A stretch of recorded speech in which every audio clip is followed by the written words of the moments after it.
we should have had that on air. I'm going to start it All right, now. let's go. We were actually in a conversation before we went on air about your defensiveness. So let's start off there. Yeah, cool. No, let's not do that. I think we fucking hound you enough for that shit. But you're absolutely right. You see, here's the thing. Here's the progress. You just call. Yeah. If you notice, I got the How Copy logo up there. Big thanks to Nate Labe. Any questions out there? Anywhere to get those? Because I have people asking. They just have to call me, man. Okay. Yeah, I don't have. I got a person that makes them, but I don't have like. Unless you got some money you want to invest and put up a website, we could start a whole store. Actually, I do have a store where I had the Hunt Club stuff, and I could very easily transpose that, but man, that takes time. We can get that made from my plug. Just let you know. So let me know. But hey, if you're interested, stickers, guys, show support. Stick them on your car, man. That's fucking. I mean, they're about $14. I'm sure if I ordered, it's not bad for a big ass sticker that looks badass. Yeah, so it's a quality sticker too. So if somebody wants one, if you'll pay just like, I don't know, an extra $3, that'll cover the shipping and handling. Yeah. Brennan is more than happy to drive his ass to the post office and mail it. That's right, I will. If I got to go to the post office and mail it, I'm charging you like $15. That's in the profit. No, I would like they're cool stickers, man. Have you been? When's the last time you were at the post office that you're willing to do that? Actually, I was there a couple weeks ago. Here's why I was there though, because they fucking kept saying that my delivery point was inaccessible. There was about 12 feet in front of the mailbox. There was just a car parked 12 feet from it. So, yeah, it was inaccessible if you don't want to get your lazy ass out of your fucking mail car and put the mail in the mailbox like you're supposed to as a mail carrier. But I think back in the old days, like when we were kids and beyond that, when they had municipal jobs. I don't know if that's municipal, but the post office, the trash pickup, your whatever, whoever delivered your paper. Yeah. There was more emphasis on let me go and knock on Mr. Wheatley's door because I know the man, and this is an abnormality to have, or abnormality, however you say that word, to the car being here. So they would get out and they would say, hey, you want to move your car? I got a package. You want to come? Right. But because they made a decent living back then. That's true. Now they're just pushed to the limit. They're pushed to the limit. They don't get. I saw a sign on the way to the beach last week, and it was like a job announcement, like it was a big deal, and it was like guaranteed $12 to $14 or $13 to $15 an hour starting pay. Yeah. And I looked at that, and I you look at a billboard and you keep driving, but I looked at it and I started doing the math in my head, and I'm like, I don't know how do you get away with paying people, in essence, $130 a day, right? Or if you're going to pay them by the hour now, so you say it's going to be $15 an hour. You good at math? Because I suck when I start talking about it. But so you say you work an 8-hour day, 8 to 10. So we can go about $130. We can go to 10 hours a day just to be like conservative. Say 8 because the average person wants to work an 8-hour job. But most jobs now are 10, and 10 is easier for me to do math in my head. So you make $130 a day, but they don't let you make over 36 hours because once you get to like 40 hours, you have to pay time and a half. Yeah. Okay. And so what they do is they just get a bunch of people and they shift them in and out. So you're not even guaranteed to get 36 hours. You're lucky. Some weeks you may look at your schedule. Yeah. And I only know this firsthand because I had one job in my whole life that was like this when I worked on Fort Bragg, when it was a You actually worked a regular job? Yeah, I did. Ask you if you ever. No, I did. No, seriously, I was going to ask you if you've ever worked like a normal job, like retail or anything like that. Well, as a kid, yes, I worked in restaurants. I always had a job. I was a dishwasher, you know what I mean? And then I was a little bit of a waiter here and there. But I've started working as soon as I could. Jobs, and then I went to the Philippines, and fast forward to me getting out of the Army, I went and was a contractor for a while, but then that kind of fizzled out too, the money. So I stopped, and I was married again, and I had a kid. So I came back because I didn't want to go back on the contract. Because I actually flew over there and was there for like 3 days and was like, nah, I don't want to be here. I want to go home. Now it's been like 6 years. So I went and got a job on Fort Bragg. When they used to check the IDs. I don't know how never were stationed at Fort Bragg. You know how they had private security doing that for a long time, for about 20 years. Well, most bases, sometimes it's soldiers. Well, it used to be soldiers, and then they went to, of course, the Bush administration. You had Republicans in charge, so private military gets big. Yeah. So they got that contract to man all the gates and secure access to all the military bases, and that was a good job. I mean, for all intent. Now, coming out of Iraq, for me, the first time I got my paycheck after like 2 weeks, which I think was a month because they held the first one, I damn near cried, grown man going to fucking work, because I had never done that type of work before, and I'd never worked for that type of money. It was that low compared to what I had been coming off of the last, even when I was in the military, you don't make a lot of money, but you're so busy all the time. And the military is kind of like your family, like all your medical, anything, your wife gets sick, your kid, you go to Fort Bragg, they take care of that. Right. So I was doing okay. I didn't have the Harley Davidson that I wanted, but I had a Harley Davidson, which I had to borrow money to get. But anyway, so I ferried into I had never done this before, right? So I'm working at this job, and I eventually was a sergeant at the gate, which was like $19 an hour. Yeah. And then I moved up to lieutenant, and then then I was on salary, and I wasn't a part of the union, because they actually had a union out there, which was funny to me. I never understood that because I never worked in a union. But are you, just real quick, I mean, we don't have to go into this right now, but are you pro-union or are you against union? I am against it, but I'm for it. Okay, it's a hard debate to pick, because here's the deal. I understand you work in a fucking factory and they're paying you in mind script. They're paying you just enough that you can just keep eating and going broke slowly, but you still have to work there full time to have the little that you have. I understand that. Yeah. And companies making billions and billions of dollars. Yeah. Yep. So that makes me, that's what we were talking about in one of the other podcasts about fairness. You want, I was like, if you want people to stop, there's millions of dollars in it, so they're getting away with it, and I think it's wrong, and I think the unions are good in that aspect. But the union, once it starts off as a pure good thing, and then the other side, the side that the union's fighting, they figure out it's better to fucking, if you can't beat them, join them. So then it becomes just another political entity. And so now you have to pay union dues. They're supporting whatever candidate they want, and you have no say in that shit. Yeah. And you can't even opt out of the union, because in a lot of states, when they fucking fire, the union goes on strike and they bring in what they call scabs. I'm speaking of this as an outsider looking in, because I didn't grow up in this world. I was a military brat. My dad was a union guy. Yeah, so I witnessed it a little bit as a kid. I can go into it after this. Yeah, so they go on strike, right? And then they bring in scabs, and then they used to get fucking killed, beat up, and sometimes they still do. Yeah. But so before you go into that, because I'm interested, because like I said, I look at the whole union labor force. I've never experienced it except for that one little 8-month span. But the other side of the coin, let's say we'll use this podcast. Say this podcast starts getting a lot of views, and we're not able to keep up anymore. Now all of a sudden we have to spend our time thinking of content to talk about to keep people entertained. From once a week until every day or twice a day. So all we do is we come in. We wouldn't even see each other. If it got that much money, it'd become a full-time job, which I don't think we don't really want it, but if it happens, we'll try it. But it becomes a full-time job, and we just kind of show up, we see each other here, and then we got to go live our lives, because this would be a lot of work. Let's say in that aspect we had to hire 10 people. Okay.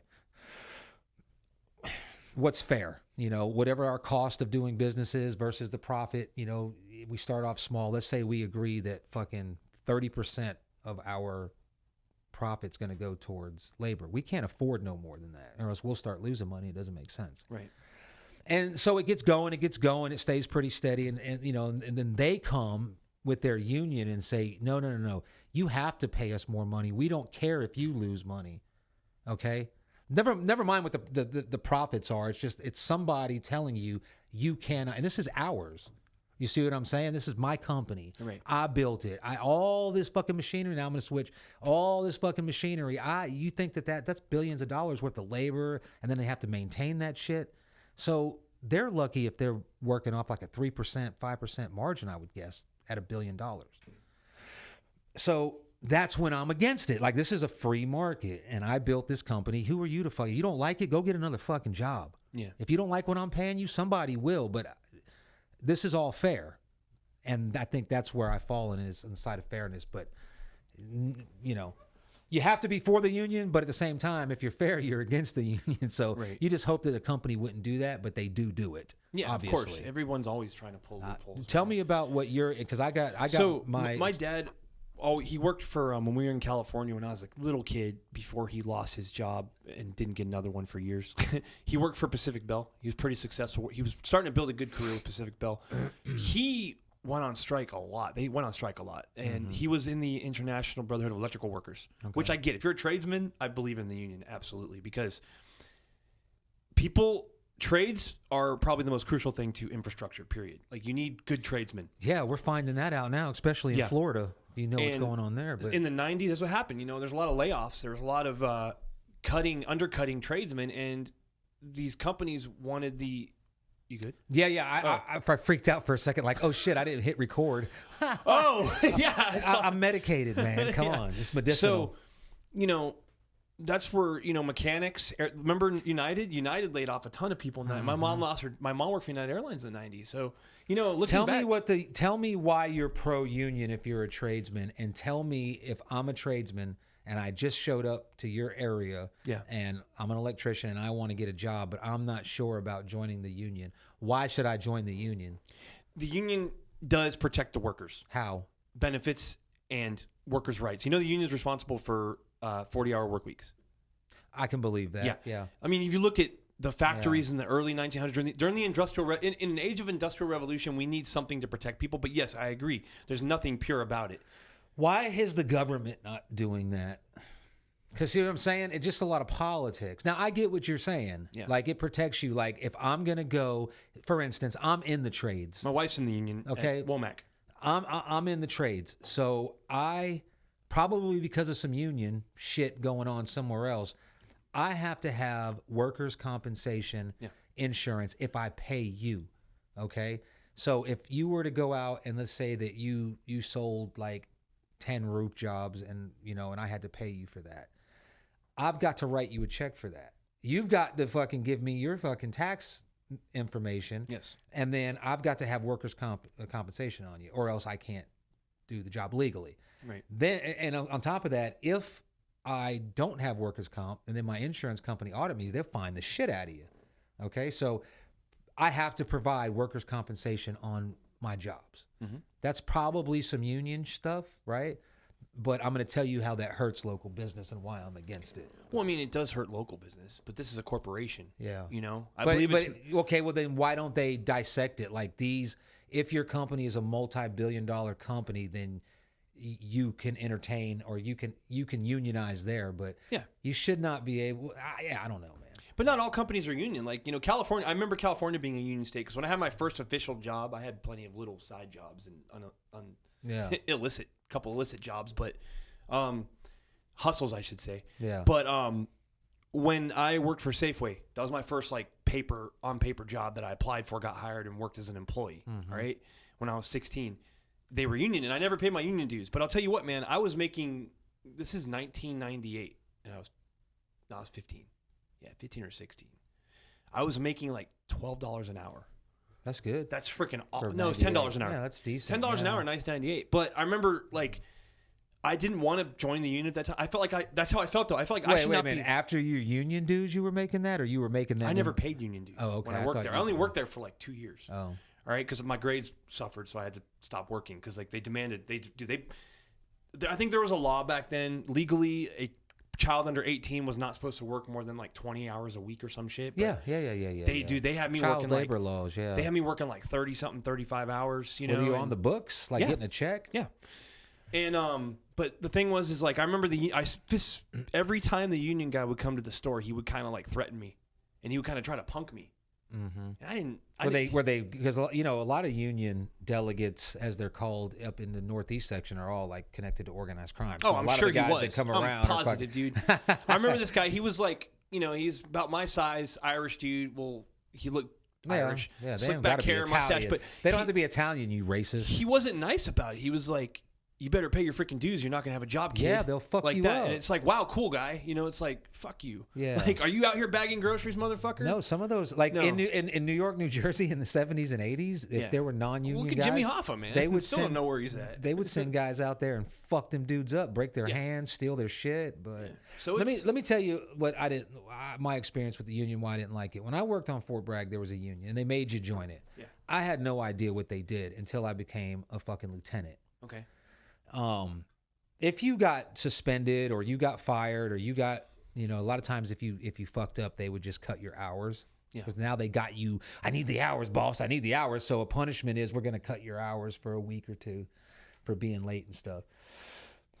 They had these rules, okay? So let's say I got Brennan Wheatley on my fucking shift. Now, nobody has a solid, I work from Monday from this time to this time. You just had a shift. You didn't know where you were going, what gate you were going to, and you didn't know what days you were working. Yeah.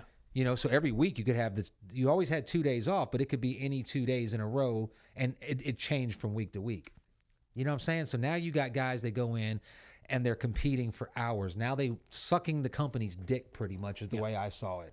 So when I became a fucking lieutenant, I had a Brennan Wheatley, and he was fucking late all the time. You know what I mean? Or he would fucking show up to the wrong gate. But instead of like calling somebody and say I'm on the way, he would stand there and smoke a cigarette and shoot the shit with his homie and then be late, right? And because they fucking knew the only thing I could do was I could write them up.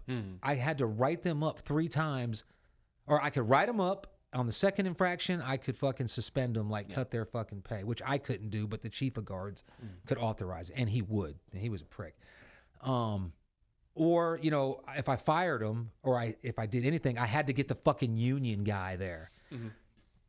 What the fuck? We're paying dues, and the union shop steward was one of our own guys. Yeah. So he would come, and I would say, look, Wheatley was fucking late 3 fucking times. I'm suspending him. What? And the union shop steward would say, yep. But see, they make those rules. I shouldn't have to fucking be able to write you up 3 times. And we're grown fucking men, right? No. And so that was my experience there with them. And then my experience with fucking, big corporation where you're just a number. Yeah. Now, in the military, like I said, it's a little different. When I was a contractor, I was fortunate because the company I worked in was a small family-owned business. Yeah. I.e. my father's, you know what I'm saying? Yeah. So it was a little bit easier. And, so when I come back, we knew that the private part of this contract was going to go away, and it was going to depart. They wanted it. The Democrats got in, and Democrats like to make government programs out of everything. So they did away with the fucking private contract, and they converted it all to Department of the Army Security Guard. That's why it says DASG. So I'm a fucking lieutenant during this time, and I'm making, I don't know, the equivalent of like GS 9 or 10 or maybe even 11 pay. They offered me a job, but it would be at like a GS5.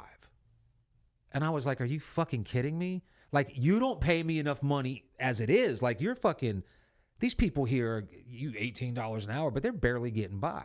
Now, most of them are retired. So if you're retired, it's supplement. And this is like, easy work, And a lot of guys don't want to retire. So it was good money for them. But to somebody like myself in my age bracket, it was not good money at all. So I opted out of that one.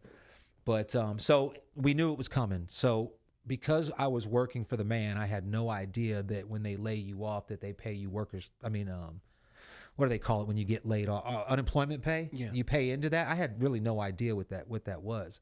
So it was like, okay, we're going to be laying people off in phases and whatever the max. We were maxed out for workers' comp. So it was like, I don't know, $500 a week. Wasn't a lot of money. It wasn't enough to live on. It was enough to like get your ass up. You need to get a job in a couple of days type of shit. Yeah.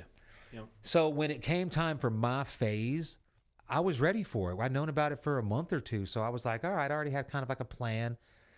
The chief comes in and he goes, okay, so this phase that you're in, we're just cutting everybody back to part-time. And I was like, well, wait a minute. Part-time what? He was like, part-time security officer. I said, so I'm a lieutenant right now. You know what I'm saying? And I am fucking writing people up, I'm being in charge of shit. And now all of a sudden you want me to go and you want me to be a fucking part-time officer, which means these people that I had reprimanded, which is not really a big deal. The fact is you had to have worked less than like 21 hours in a week to qualify for unemployment because they gave us 22 hours a week. But you didn't make enough to scratch. Yeah. It's fucked. I was like, is this fucking legal? Like, holy shit. And then it was like an eye opener. I was like, this is how the majority of America lives. Mm-hmm. And I just can't do it. Yeah. I could not. It's garbage, man. Like I worked retail twice out of the Army and I got pretty good at it. I mean, I was in a good position when I was in Home Depot in California, but I was a manager and like a section manager. But the problem is that they paid me a little bit more than everybody else. Then they decided that I had some employees that got fired as I was coming into the process, and they would not like hire other people. So they left. It was me and one other guy, and this guy was like 60 something. Right.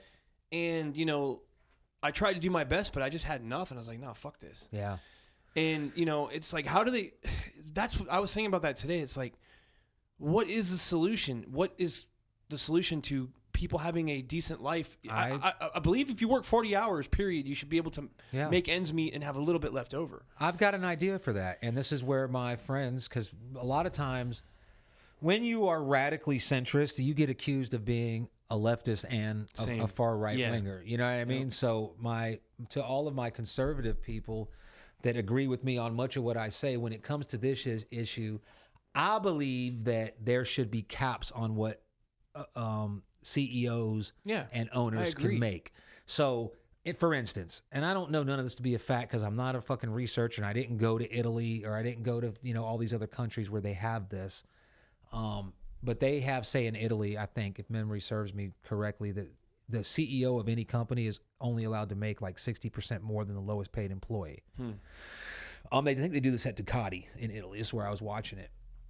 So that caps you out. So, you know, as your company grows, instead of paying instead of paying somebody $9 an hour, you have to pay them. If you want your CEO to make $1 million, you got to pay this guy like $80,000, you know, a livable wage. So I agree with that, and people call me a socialist for that. I don't believe that every company should be held to that. There should be a fucking minimum. Like if you show profits after like, you know, this much money.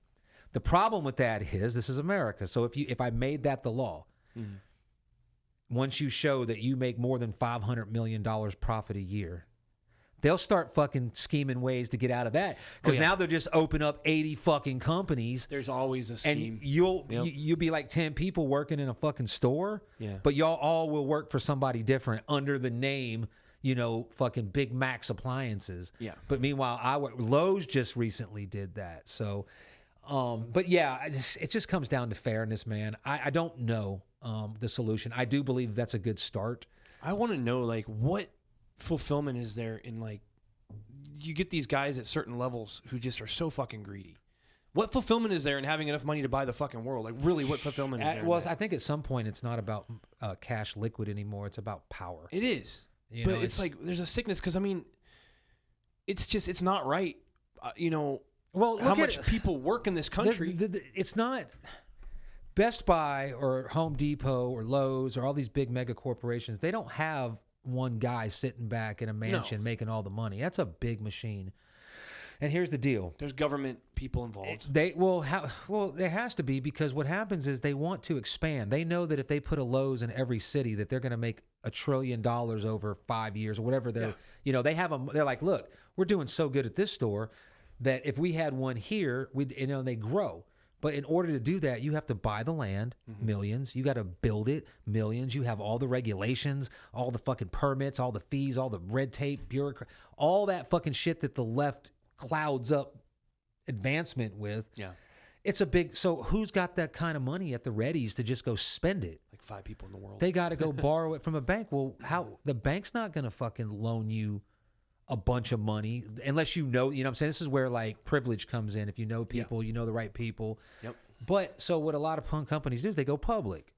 So now we take our fucking podcast public. We could eventually, if we don't make the right deal to get all the investors' money, so then we could go build this business, we could end up getting fired from our own company. Yeah. Because the board. So when I buy shares in fucking Lowe's stock, okay, I am no longer concerned with who's getting what at what hourly rate. I'm concerned with, I bought this bitch at $30 a share. Let's get this bitch to fucking 400. Right. You know what I'm saying? And so that's what I want, or else I'm going to sell my shares. Yeah. You know, that's just how, and if it's a big company like Lowe's that has Lowe's is a very significant company. It kind of keeps the country going as far in our area, because Home Depot's not as prevalent, but because local contractors, the majority of your work's being done by a local contractor on your house.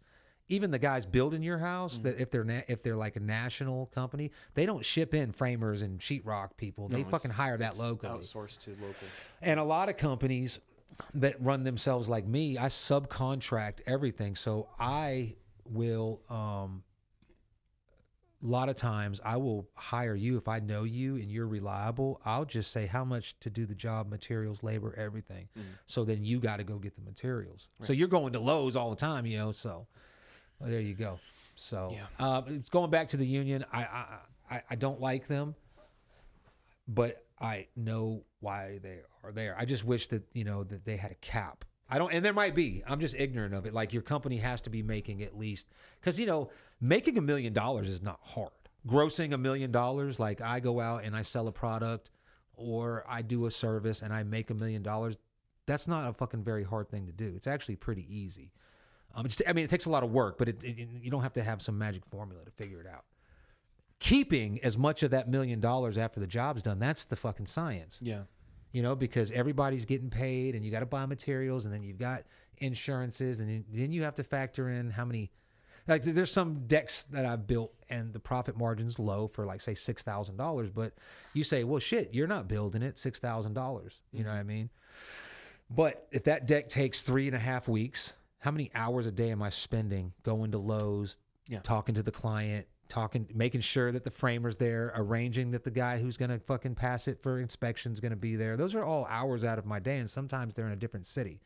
So and weather around here, so a deck that should only take 3 weeks to build can easily run into a 6-week project, especially if you're putting a roof on it. So then you stretch it out and you're like, well, sure. Okay. Well, I shot for 6,000, but overruns, I made about 5,200 score. Right. But then divide up the hours and it's just really not a lot of money. Yeah. So, but there are ways to do it more success. Cleaner than how I do it, but that just comes with experience. And the way I first started off in this business to where I'm at now, is like, I probably left hundreds of thousands of dollars on the table because I didn't know, you don't know what you don't know, but I still did okay, but as long as it's sustaining your lifestyle. Yeah. But what kills it is to the point where you want it to, probably not. What kills it when it comes to as it's opposed to unions is the fact that I have to carry all this fucking insurance. And now, if I'm a local guy, I'm a local contractor, so I come to your house and I'm going to put a roof on your house. The materials cost so much money. The labor is about the same. You know what I'm saying? Where you're getting that deal is how much money typically that contractor is willing to take out of his pocket. Okay? And what I just explained to you, you should already know, like, oh, he ain't doing shit anyway. He's carrying all the liability. Yeah. You know what I'm saying? Something gets fucking broke in your house, you're going to come to me about it. You ain't going, I can't say, oh, well, I hired them, There's a lot of liability. It's stressful as fuck. Yeah. But, so there's not a whole lot of money to play with. So I end up going and giving you a good quote because you're my friend, and I cut it down to say 15% profit margin. There's a guy that will come in just to get it, to keep his guys working, or because he's actually doing the work himself. So he'll undercut. Yeah. So, I spend a lot of time building quotes and going to your house, and then, I've got a number, you know what I'm saying? At this point, I've got a number, you know what I'm saying? This is what I want. This is exactly what I won't go lower than. I've told people before, like, good luck. Yeah. I spent a lot of time thinking today, and this is, to change the subject a little bit, but I was thinking all day before I got here about the future, and the future is grim, and it's bleak. Yeah. And people are still trying to pretend that it's not. But what I was thinking about is what would it take? Why can't we live in a place where you work 40 hours a week, and why can't stuff be affordable? Why not? What is the problem? What is the main problem, you think? Production cost. But why production costs? Like, we've been doing the same thing in this country where we outsource everything since like the mid 80s. Yeah, but okay. Yeah. We have. But I thought about this too, and you're not here. I'm going to attack the internet again. All right. Think about this. This hasn't been thought of, I think, yet between us. The internet has created a market where people can make stupid amounts of money for doing stupid stuff. Yeah. That right there is a huge devalue to everything in society. I disagree. Why do you think so? Let me explain it. So you've got fucking we'll say you've got that guy on YouTube who goes out and acts like a grown baby. He has like 40 million subscribers. This guy now makes a couple $1 million a year. Awesome. Right?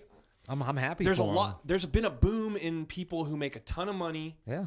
Who have money they don't even like fuck you money. All right. Awesome. The internet has brought fuck you money to hundreds of thousands of people. Yep. They go out and they don't care that the price of that burger was $10. Nope. Next week it's $20. Nope. Don't affect them. It doesn't affect them. But you know what it has done? It's increased inflation as well. Yeah. I don't know if that's the direct cause. I think it's one of a major one. I thought about that today. I was like, think of how much money is now in play in society. Yeah, but here's the deal. Supply and demand. That is the American fucking dream, bro. It is. The American dream's not to be a part of a collective. It's a double-edged sword, though. You're at heart a communist. I'm not a communist. No, at heart you are. Like what you just described was, why can't we live in a world where everything is utopian, has value, and you work and you know what I'm saying? But what you took out of it was, just because in order for you to go make a living, and I'm not saying this to you directly, but I'm talking to just anybody.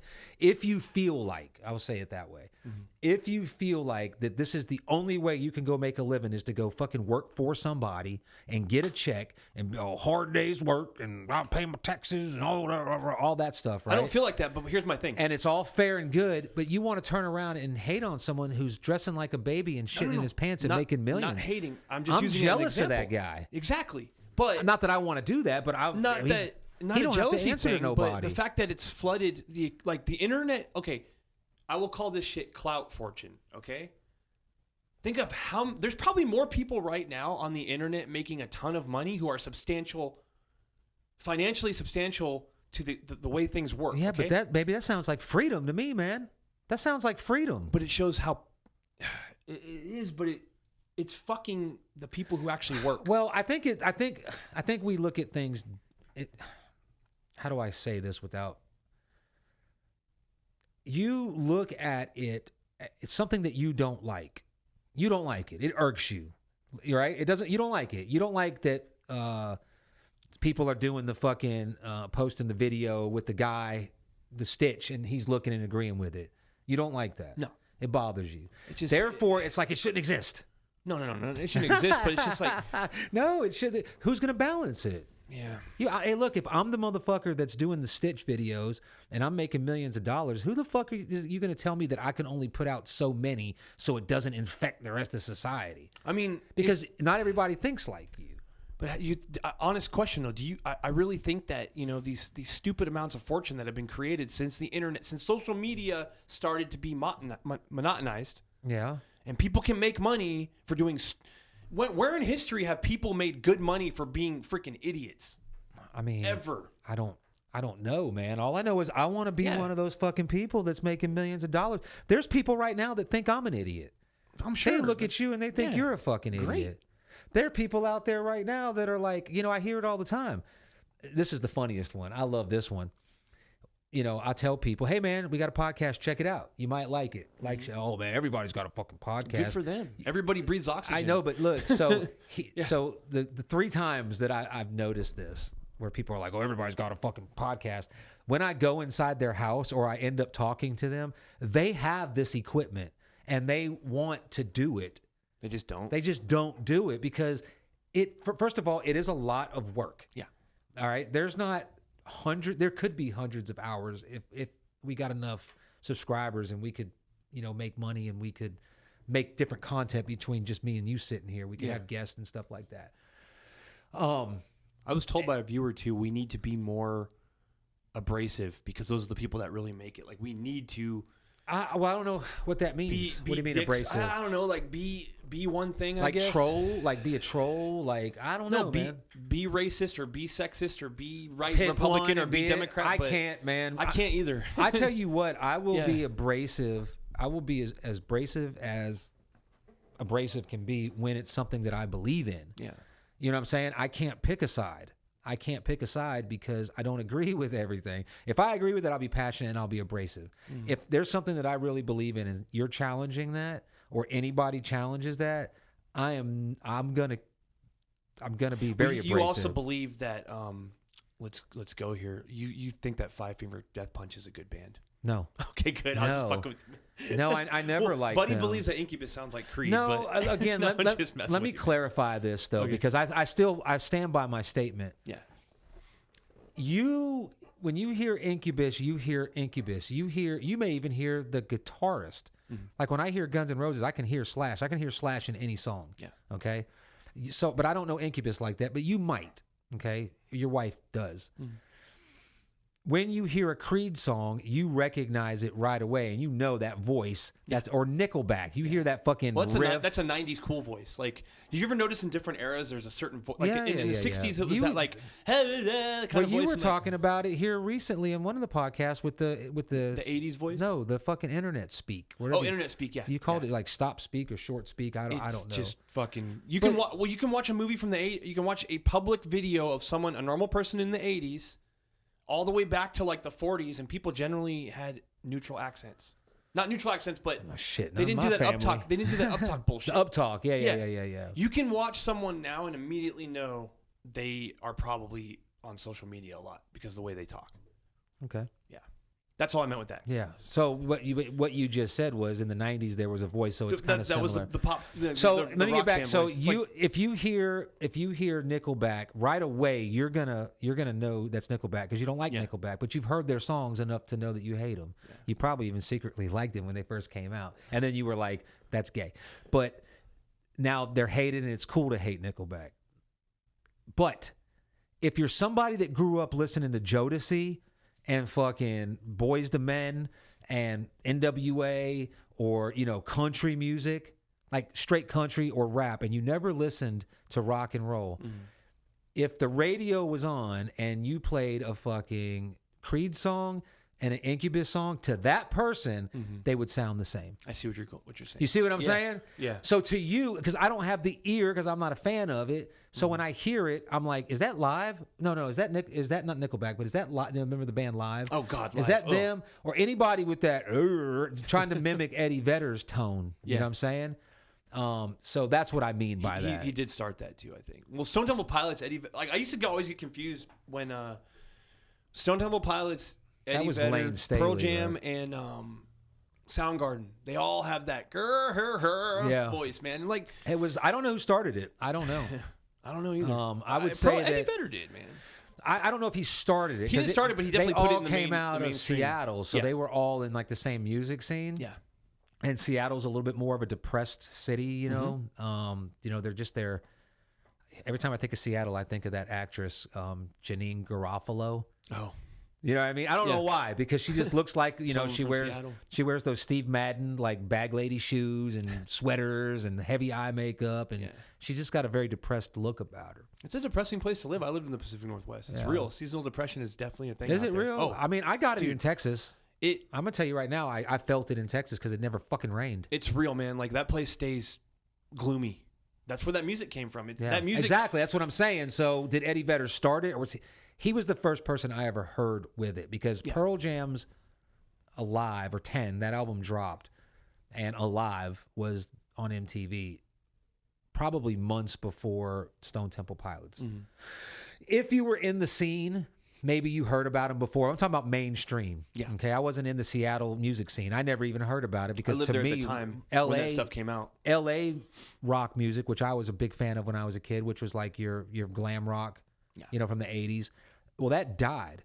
And then rock and roll kind of went away, and all of a sudden we got Poison with Unskinny Bop. Yeah. Guns N' Roses, which, Use Your Illusions 1 and 2, they got some good songs on there, but it was not what we were wanting nor expecting from Guns N' Roses after waiting 2 or 3 years. Then you got like Slaughter and Firehouse and all these like very like what's that song where they're singing I'm the one that wants Mr. Big. All those corporate rock bands. Yeah, it's all like corporate rock. So to me, about that time, Kiss too, summer was the summer that I started skateboarding. Yeah. And we're talking about like 89, 90. No, I was skateboarding before that. My cousin Guillermo came out from Seattle, and he was really big into skateboarding. He was really good. So we skated all summer. So NWA came out. Eazy-E dropped his album, and my cousin brought it with him. I had never heard Eazy-E before. Yeah. So from the time I listened to Eazy-E all the way up until Nirvana dropped Smells Like Teen Spirit, I was listening to just fucking rap. Yeah. That was it. Now, as a kid, I had East like Coast rap, right? No, West Coast mainly, because Really? NWA is Compton, but then rap exploded. Now, rap was big if you were in that scene, but again, living in Fayetteville, North Carolina, I knew some rap that was the mainstream rap, and I had friends that, black friends that were into it, but it was never commercial in the beginning. It was always on a mixtape. So, I would borrow a mixtape from a friend of mine, and that's where I would hear like Rakim, Eric B, and all that stuff. And then MTV Raps, was out, and it got a little more commercial. And then rap got stupid. And you got MC Hammer and Vanilla Ice and all that shit. But I mean, it's funny because like even now, compared to the shit that comes out now. Oh man, I don't get it. I'm sorry, man, but like let's hit that real quick. That shit's garbage, it's dude. Period. Trash. I don't want to start no beef. This is the internet, and I don't want to start no beef. I'll just say, it's trash, man. But here's the thing: if someone likes it, though, they like it. To the artist that's putting it out. Artist is a very loose term. To the person, the non-gendered specified binary calling it talent is very, very... It doesn't matter, though, because if they're making millions off of it, that's all that matters. Now, I listen to some of this music, and not just the rap music, because I don't think they don't rap any. When I hear rap today... Not just rap, though. It's all fucking... Yeah, that's what I'm saying. But when I actually hear somebody spitting bars, I'm like, I'm pushing the button and supporting them, because the mainstream rap to me is just... It's almost like singing through. It's singing through a synthesizer, voice auto tune. It's the same. And it's like shit. They buy a beat. There's some guy that's just banging out beats. They don't even. It's not even like so. But if you're doing that and you're making money, I don't care if you're making $200,000 a year. More power to you. Who am I to fucking tell you that it sucks? I think it sucks. Now I don't like that. I listen to some. There's always been cursing. And miscegenation, or not miscegenation, is that the right word, miscegenation? Toxic masculinity. I kind of think that miscegenation might be some racist word from the fucking 60s. There's always been sexism.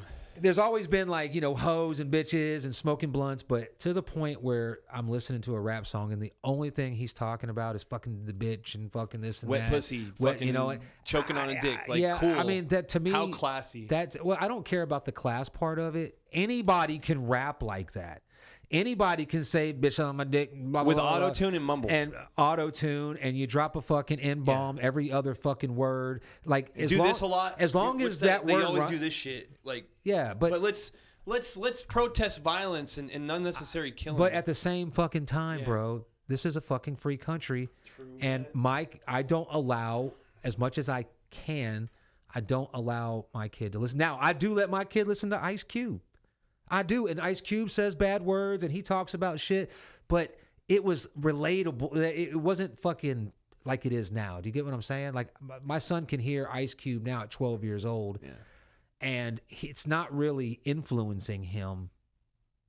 I don't know, because it's older, but Ice Cube said bitch, and Ice Cube did say fuck, and he did drop M-bombs, but it was kind of like telling a story. His rhymes had significance. You know what I mean? Yeah, they had a point. Now there's no point. There's no point. But you got kids from like the best suburbs doing that shit. If anybody out there wants to fucking write my lyrics, give me the fucking beats, and do everything, I'll do all that shit if you pay me the amount of money these motherfuckers. You can't make. though. You can't. It's cultural appropriation. No, there's no such thing as that. No, I'm just. That saying. don't exist. Like I think that you're okay. So again, it exists. I'm gonna get in. You're just not on the right pages. I want you to tune into my frequency. I want to get you off this frequency because the comments like that. Yes, there are people out there that think that, but they are a very, very small majority. Just because a politician plays and uses them, that's the far, far fringe. There's not a whole lot of people out there that really believe that a white guy rapping or you need to go. Okay, I don't care what it says on the internet. You need to go baby. spend a week in California, dude. Okay. You'll see. Like, okay, that mentality like is real and it exists, and people. But I know people from I know a lot of people from California, and they don't think that way. Well, they live out here, right? No, they live in California. I know a lot of people that I have a lot of friends. I have very few friends in this state. Okay, you know what I'm saying? Most of my people are spread out all over the fucking world. All right, fair enough. I just found out a good Australian buddy of mine, Pete, is in Nevada. He's working in Las Vegas. Pete. The Australian Pretty Pete. Pete is a fucking he's a good dude, man. He took He was the best at clandestine security operations. Like we were doing it, and it's a long story that I could get into, but I'm not. How I came to know him. I needed to hire somebody to take over fucking security because the company was getting a little bit bigger, and through a mutual friend, he recommended this guy Pete, and I never met him, but I went off of Mike's recommendation. Mike that says you're good, you're fucking good, so fucking boom, come on over from Australia. And he was used to working for bigger companies where you like boom, boom, boom, boom. We're like a family-run operation. You know what I mean? So, but he took to the low-profile style of doing security that one day he was walking down the fucking street, and I thought this motherfucker was Irish. Now, he looks Australian. If you look at him and you know Australians, you can tell, you can almost guess he's Australian by looking at him. But the way he cut his hair and grew his fucking facial hair and tanned and the clothes he wore, it's like he was always in character. But I forgot why I was telling him. Like, oh, because I don't know if he's watching. I keep in touch with him like once a year. We send each other an email, and he's always working. He makes good money. But pretty dude. But we used to think he was gay. I don't know. I don't think that. I think I asked him one time. Well, because he was so fucking reserved. Like, he was the type of guy that would watch two people argue, and he would be thinking in his head, like, he's an idiot. He's right. He's wrong. But he wouldn't get involved. He would just think, one of those guys. Yeah. So he never talked or bragged about his life, and he was very good looking, very good in shape, but he never talked about females. You know what I mean? And he wasn't trying to fuck around with any of the... He was just on another level, man. He's on that monk level. So everybody was like... So one day I asked him, I said, yo, it's not going to affect your anything. I don't give a fuck, but I got to ask. And he said no, so I believe him, but it's just funny. Everybody calls him Pretty Pete behind his back. I don't think anybody calls that. So if you're watching this, because I did send him the link to the podcast, Pete. That's it. That was out of left field, but it's cool. Yeah, man. That's where my fucking high brain goes. That's where we go, man. So you say I got to go spend a week in California. Okay, fuck California. Yeah. California is not the majority of the fucking country. Right. Okay. But that mentality is the majority of real mentality. Yeah, I don't know those people. I don't know anybody. Like that one fucking guy did the fucking experiment and proved it. He dressed up with a fucking poncho, a mustache, and a sombrero, and the Sirocas. Whatever they call those things, and he went around and he asked the people in fucking East LA, and they were like, "No, man." Then he did the same thing with the Asians. Well, he asked people that were actually Mexicans, like, and they were like, "Nah, not these little kids raised here in America." But then he goes to a fucking college campus and he gets the young kids, and they're like, "Yeah, that's culture." Yeah, so I just think that those kids are fucking stupid. Well, that's the generation, the entire generation. I don't think it's there yet. Just my opinion. Yeah. I could be wrong. I mean, I'm not saying because I'm not that. I haven't been to every state. I don't keep my ear to the ground in every location. Shout out to our buddy Mike, because I talked to Mike yesterday. Vargas, you call him, yeah. What's up, Vargas? What's up, bro? But he told me, he watched our podcast, the one about like racism, and he said it did make him think differently about his view of the world and from other people's point of views, because he said he's Mexican, right? And he used to be on that like fuck you white people like kind of shit too, but. Hearing us made him think, well, maybe that was wrong to be like that, because you're not fixing the issue. Well, it is wrong to be like that, but how old is he? He's in his 30s, right? Yeah. I'm going to blame that on white people, why he thinks that way. It's white people's fault for teaching. And I'm not saying this because I didn't have this discussion with him, but white people are the fucking problem. I just posted a video on my Facebook yesterday. Did you see that? Where the white girl is telling the black guy that you're only a Christian because generations of blah, blah, blah. Yeah, and the African guy is like... white nationalist forced it down your throat, and he fucking smiles. The African guy is like, no, Christianity was never a European religion. He just basically... he basically proved her wrong, and that was cool. But the thing is, the audacity of these fucking white people, it's basically, I call it I'll tell you, boy. I'll tell you, boy. That, but you know what I'm saying? So it's like this white girl thinks she's doing nothing racist, because that's true racism, is you're now assuming that this motherfucker, just because he's black, he's only a Christian because of, generations of white supremacy forced down his throat. You know what I'm saying? So, but she don't think she's doing anything wrong. Is white supremacy a real thing? Yes. Is it a real thing in 2023?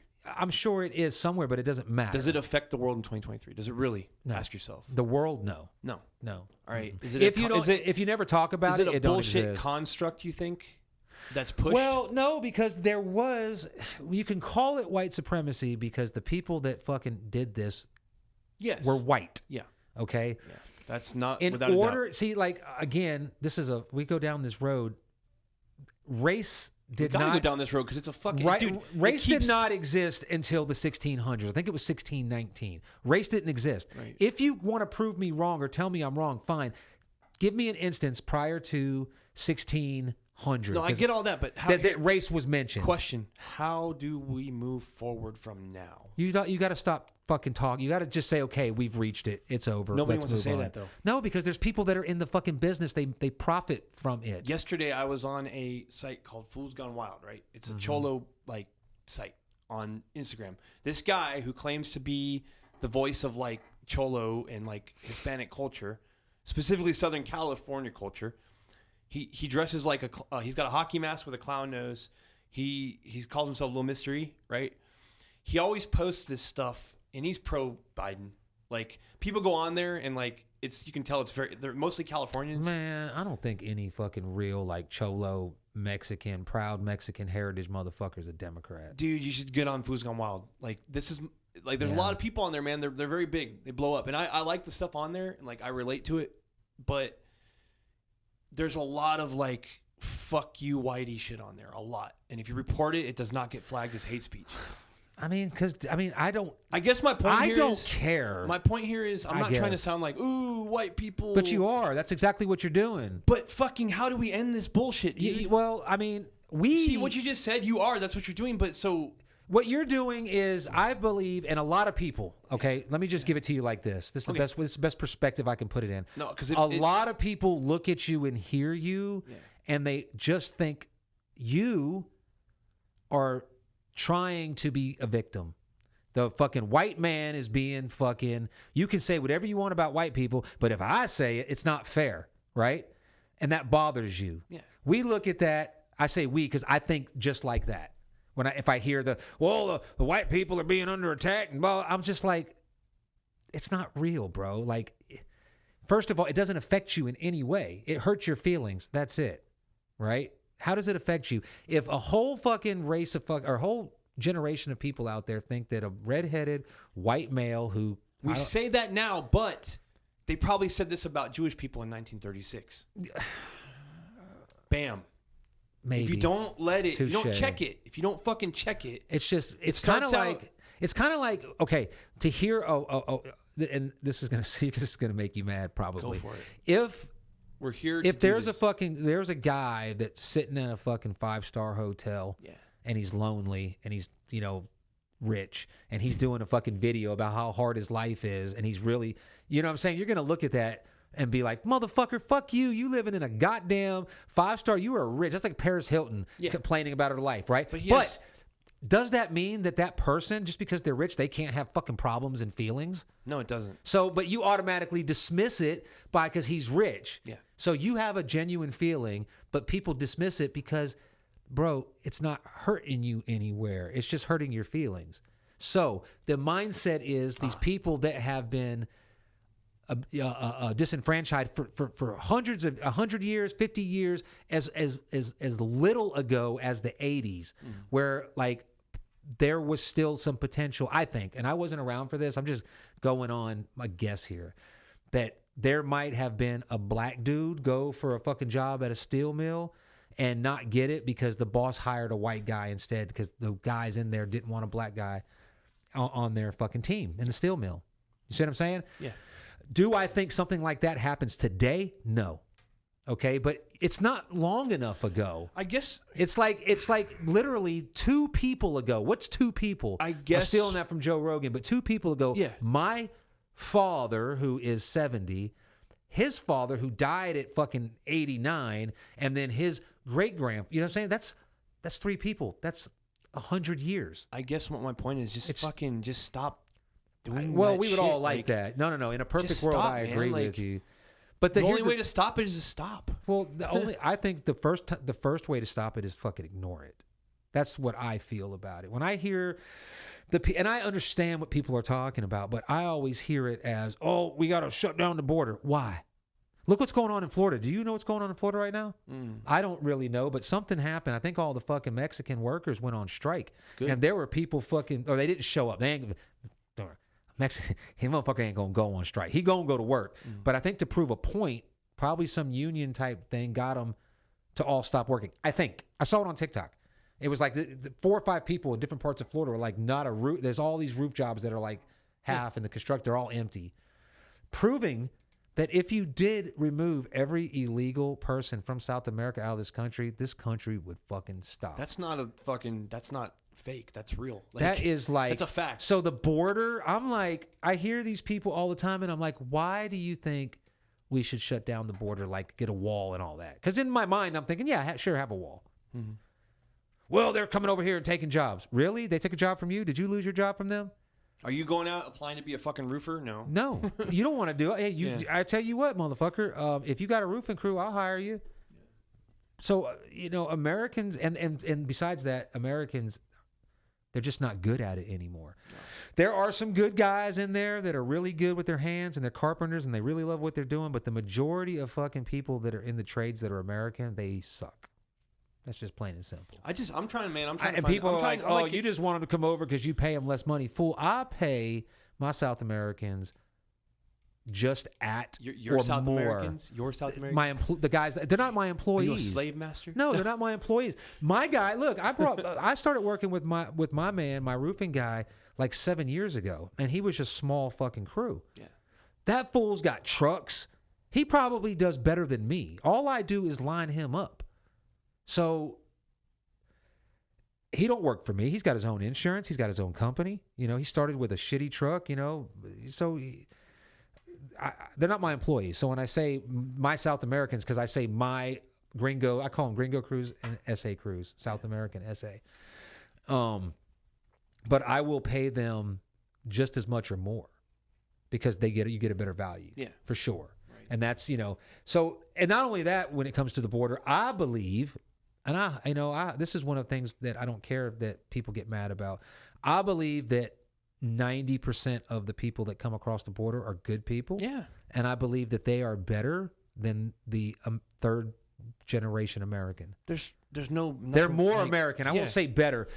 They're more American. So somebody that crosses over from Mexico with their fucking family and settles in Arizona, they're more American than, somebody their family's been here for 3 generations. Yeah.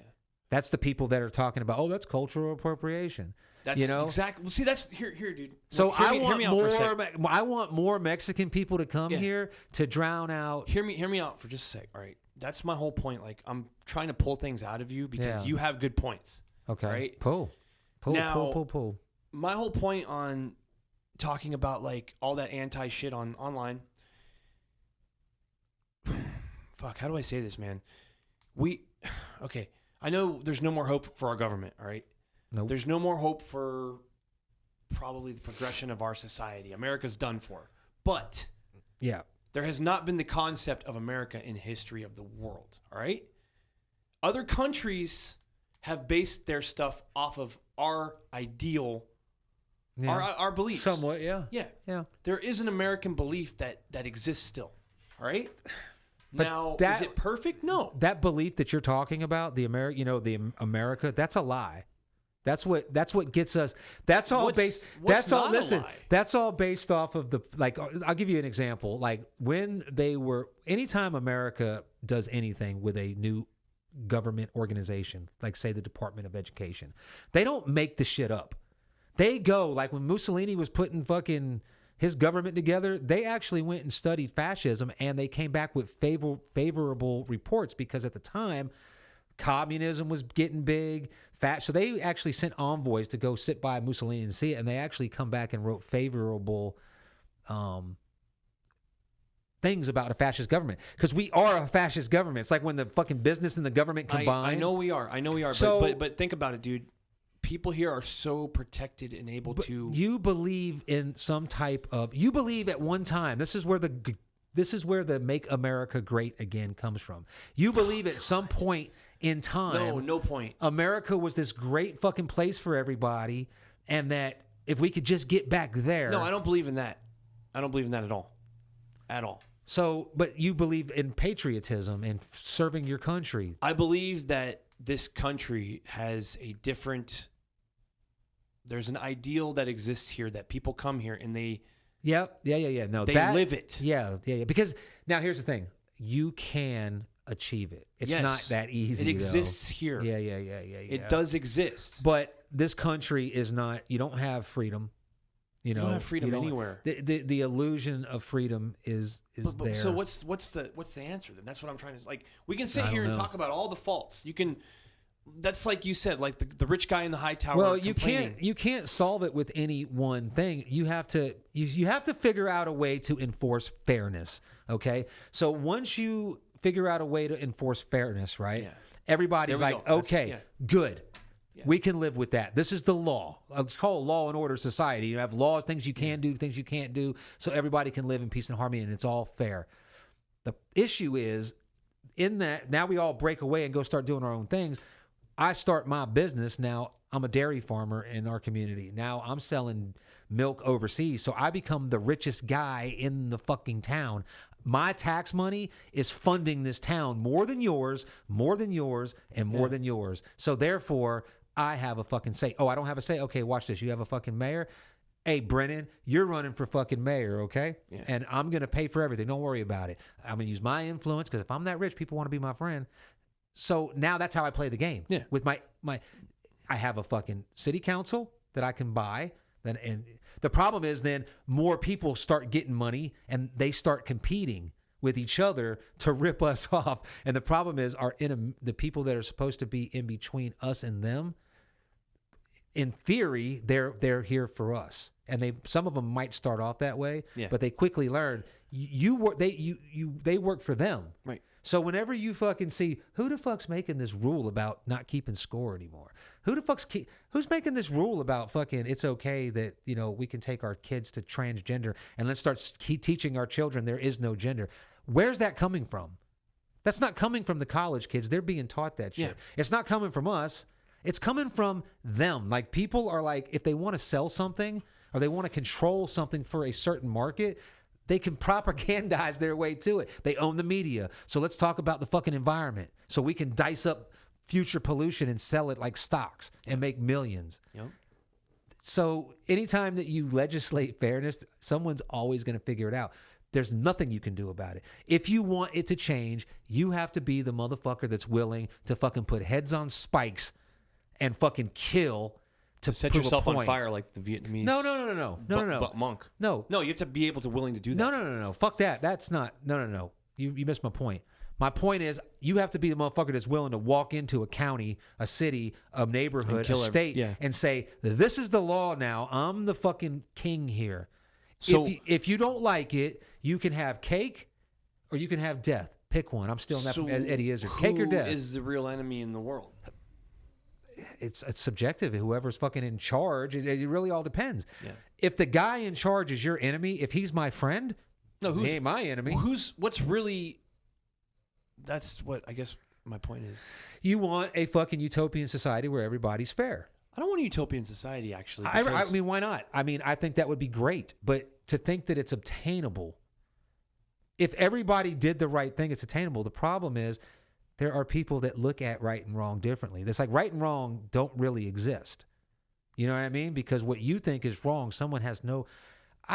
just little things. I'll give you things that I noticed. One time I got rear-ended. Mm-hmm. And it did no damage to my truck. She, college kid, young kid, she hit my fucking bumper hitch. And then when I pulled off, it ripped her bumper off. So we pull over to the side of the road, get out. I'm like, hey, you got the most damage, right? I was in a hurry. I said, look, I don't want to call the cops unless you want to. And she was like, oh my God, thank you. I said, you hit me. You didn't cause no damage. I don't need nothing from you. And she was like, oh my God, thank you. Because she rear-ended me. That's going to fucking jack her shit up. I could fucking got 10 grand out of that or more nowadays. And so I'm talking about it that day with some buddies of mine. And I'm like, I ain't going to be that fucking guy that fakes it. Like, I'm fine. And they looked at me like I was fucking crazy.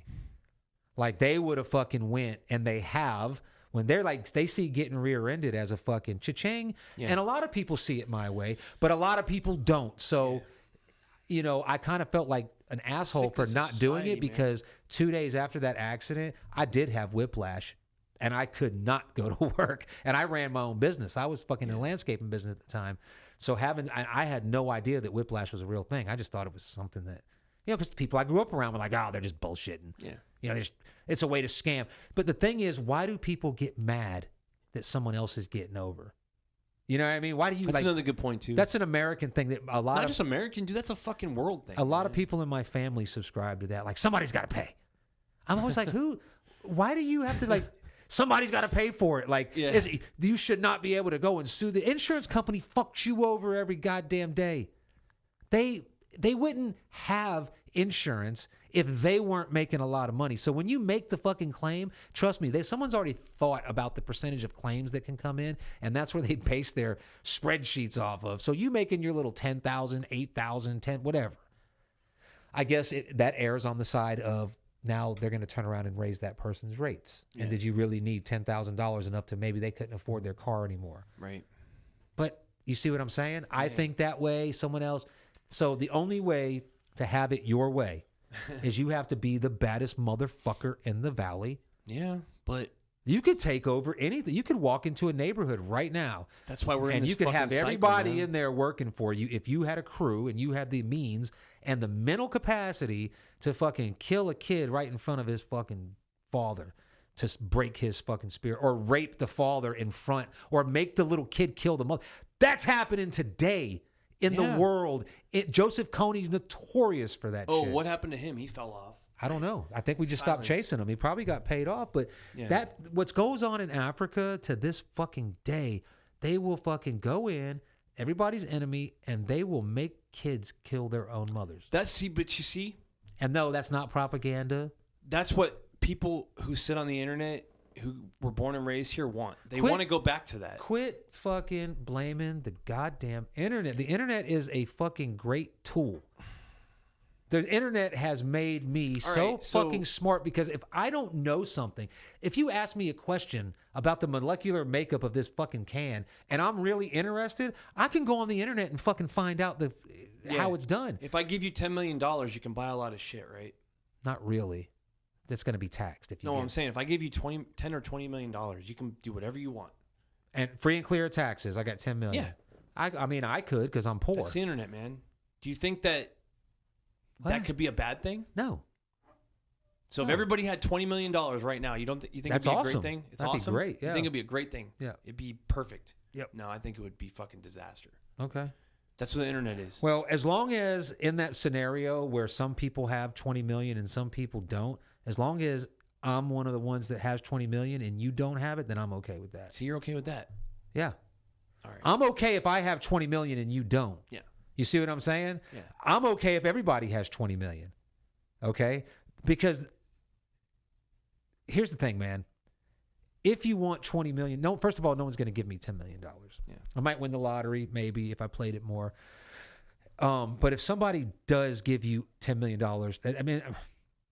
that's not going to happen. So if you want $10 million, you can obtain $10 million. No, my point is that... So just because you're not willing to do the shit that it takes to make $10 million, why would you hate on somebody that has $20 million, no matter how they were getting it? As long as they weren't hurting physically, like selling kids, selling heroin, which I don't even care about that. That went the wrong way. But what I meant is, like, the internet's a very powerful tool for everything. And unfortunately, it's powerful enough to influence people unjustly. Yep. Yeah. But that's freedom. I guess so. I mean, you don't guess so. You know so. But if you know what freedom is if I don't like what I'm seeing on the internet, I can keep scrolling. I don't have to watch it. Yeah, that's true too. It catches my attention sometimes. I'll hear some fucking, woke ass, or even just a Democrat, talking, and I'll know exactly where they're going based on the subject they're talking about, and I could sit there and get mad. Yeah. But that's why they're doing it. They're being paid to do just that. So I scroll past it. There's not many politicians out there. I do like my man Jim Jordan from Ohio. I do like him. He's a Republican. I do like Robert Kennedy Jr. He's a Democrat. I would never vote for him. I would never endorse him if I had the power, unless he left the Democrat Party. But I do like what he says. I like watching them enact, especially Jim Jordan. When I watch congressional hearings and shit, if I'm interested in what's going on. And I do like Matt Gaetz from Florida. The rest of them don't have no use for any of them. I used to like Crenshaw because, he's got the eye patch and he was a Navy SEAL, but he's showing that he's just a politician. Yep. And probably in the military was a typical fucking officer. Like a fucking typical ass-kissing officer. Like you were a SEAL and that's badass, but that doesn't make you cool. Right. You know what I mean? I know guys that were like fucking in Delta, but they were officers, so it's a little bit different, and they were fucking like very officer-like. Like, you know what I mean? Like, I don't know how to explain that. I guess you got to be in the military. Yeah, I don't dislike officers. I just think the idea of having a military officer nowadays, the whole structure in the military, I get why it's a thing. Sustaining position. Yeah, I don't think that it needs to be. Or maybe I just should have been an officer and not enlisted, if that's the way I feel. And I regretted doing that because I always felt that way. But I had a little experience with some ROTC and some officers when I was in the National Guard, and they actually, in my opinion,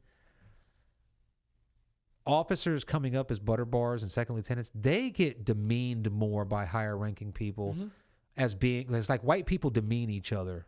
You know what I'm saying? And I'm not saying that all officers are white, but it's just a white culture. It's a European culture what we inherited in our military rank structure. I think European culture is fucking trash, period. Yeah, I don't like it. I've always agreed with that. Yeah, and I don't honestly, like it. You just brought that up. But no Northern European. Like I like the Danes. I like the way they run their shit. I have no experience with it, but all the Danes I know love it. Yeah, they're the only people I've ever met that don't like their system. Now I haven't met all of them. I've met a few of them. I got one good friend of mine. He lives in Iceland. That's like Danish, kind of the same type of society. Whereas if you escape from prison, they don't add no time to your sentence. It's like, good for you, you escaped. No, yeah, because they believe that it's their fault you escaped. They put you in jail, and it's in that's ownership right there. It's in a person's nature to flee captivity. They understand that, so you can. But again, they don't have the type of violent crime that we have. Yeah. I don't think, but they didn't. There was that mass shooting on that island. I don't believe mass shootings. You don't believe that? All fake. Dude, there's a whole fucking movie about it. Yeah, there's live footage of it. Well, that I don't know enough about. Yeah. I don't know anything about that. But I'm talking about our mass shootings. I'm to the point now where I think they're fake. Oklahoma, there's no fucking way that Timothy McVeigh blew that Oklahoma City building up on his own. Oh. There's no fucking way. I see what you're saying there, 9/11 was a fucking false flag.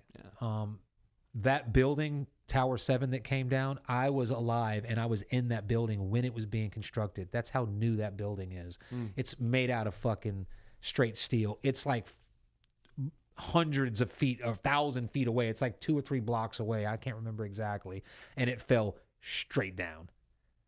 They brought that shit down. There's like I was in Iraq when it was for sale. You know what I mean? And it was very clearly not about hearts and minds. It was very clearly not about trying to free anybody. It was not about trying to bring democracy to that country. It was actually perpetrated to bring so much turmoil that we could fucking control their oil fields. I mean, that's literally what happened. That's not a conspiracy theory. That's literally what they built. A fucking government of every ethnic nationality in that country. Yeah, knowing goddamn well they haven't been getting along for 1,000 years. But that's also rather than like give Kurdistan their fucking borders back. That's also I don't even know, man. Like that's on a scale that is so far above us because that's where your billionaires play. Yeah, where do you play? If you were to go out and get a job, if you absolutely had to go out right now and get a job, let's say that the fucking dollar tanks, what you're getting is just not enough. You know what I'm saying? Your old lady already fucking works. If you had to go out and get a fucking job, what would you go do? Contract? Contract what? Contract what? What would you do? What's your skill? Where would you go? You have to get a job now. You ain't got a month to fucking try to get in this. You got to go out right now. Where are you going? Where do most people go? I'm not saying you, but most people. Retail. Most people going to try what gas station. They're going to try where they can make the most money. But if you're in that situation because of inflation, those jobs are probably, no one's leaving those jobs anytime soon.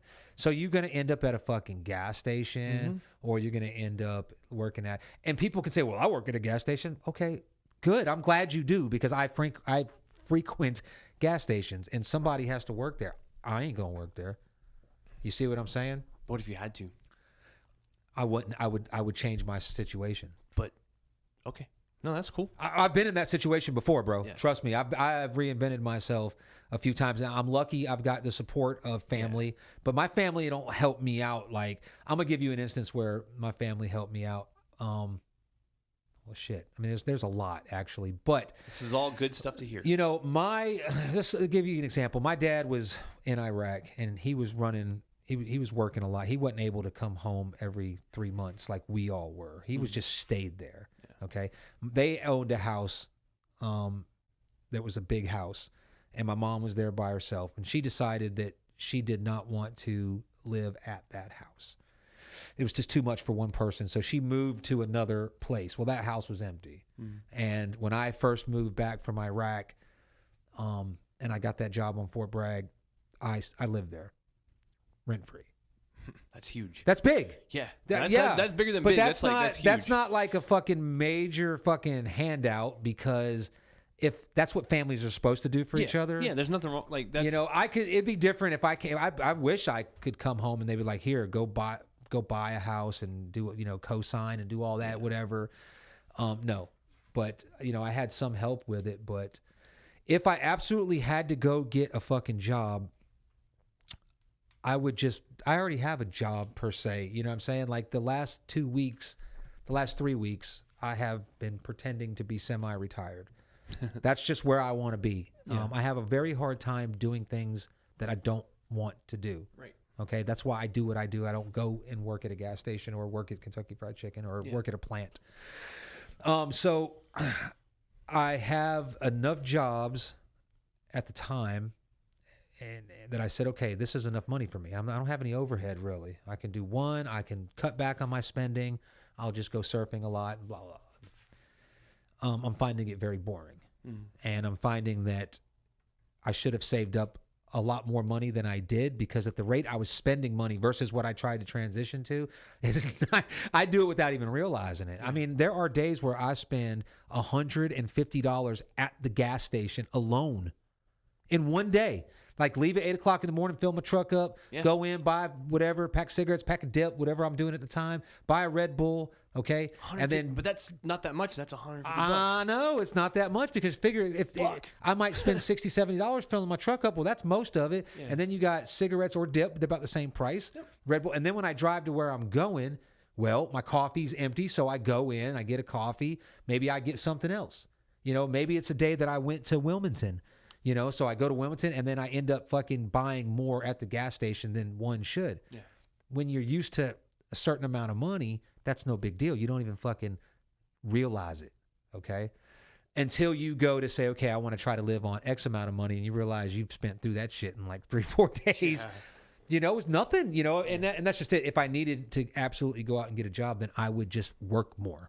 I would spend more time trying to get your business. You know what I'm saying? Yesterday it hit me and I was like, I don't know what to do.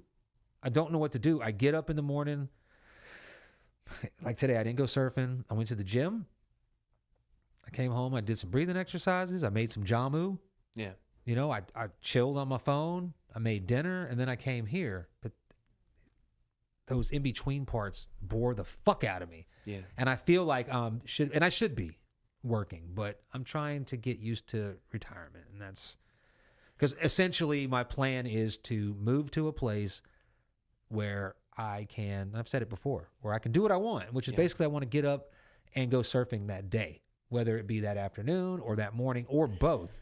Like I literally want to wake up, go surfing, go eat some breakfast, go home, take a shower, take a nap, play on my phone a little bit, and then go back out and then come back in and eat dinner, eat twice a day, stay really fit. And that's my whole day. Now, on the days that I can't surf because of weather, well, you know, you got to have a garden or something like that. No. You want to take a break real quick? Yeah. Or okay, because I got a good point. Also, if you are listening to us on Spotify or Amazon, we're just going to have to let you go now because I don't have the equipment to put a 3-hour podcast. They won't let it. Yeah. Well, they will let it. It's converting the video to audio. You extract it. I don't have if you own the program or you pay for the service, it'll do it. But the free ones that you get on the internet, they're like capped at like so many megabytes. And so we're just going to end it at 1 hour and 20 minutes. So, if you want to hear the rest of it, you can just tune back into the YouTube channel. Tune into YouTube, yeah. YouTube is nothing wrong. YouTube's free, man. And we actually got more people. I checked it the other day. I can't remember. It was like 17 people that downloaded consistently. So cool. That's good. Thank you. So, all right, let's take a break and we'll come back. All right, we're back. Real quick, if anybody is in the Fayetteville, Hope Mills area, Southern Pines, and needs a TV installed, they should really go check out Expert TV Mount. So I'm sorry, I got my cousin. He does a really good job. So if you do need a TV mounted, he's the guy to call. He can hide the wires even on like brick and shit. Is that Guillermo? No, it is my cousin Mark. Okay. He's from the New York, Brooklyn Italian. Well, he's half Sicilian, so he's not really Italian. He's probably more full. I don't know, but he's a good kid. He installs TVs and he wants to make a video for like his advertising, and I said I would. Okay. But I don't really know how to do it. I'm gonna try, Mark. But for right now, Expert TV Mounting in Fayetteville. If they're gonna install your TV, that's something you shouldn't fuck around with too, because especially when you go try to hide the wires. That, and I don't know, it may feel sound, but like what happened with your surfboard. Yeah. Well, yeah. All of a sudden, you're sitting in bed. That happens. People install their fucking TVs, right? And then they wake up the next morning and they don't put the lag bolts in a fucking stud, and it just fucking rips the whole fucking wall down. So now you have thousands of dollars worth of fucking wall damage. Plus your TV is you got $2,000 TV that just broke. Last time I checked, TV insurance doesn't cover fucking like falls. No, insurance. Insurance in general doesn't cover faulty installation. Yep. Even on a roof. Yeah. But when it comes to hide, you hang up a TV. Like, was one of the things in my apartment. I don't have none of my wires hidden, so we try to hide the wires with like things that are on the shelf because it's So definitely. But they do a good job. He's pretty talented. Does home theaters too if you want a home theater and shit like that. But so tell me about this friend of yours that's been fucking. Let's talk about it. All right, man. So it's been a while. Like I said, is he a friend of yours? Yeah, like he's a friend. I personally know him. He's great, right. Good guy. Okay, good guy. In person, cool. He's just this dude.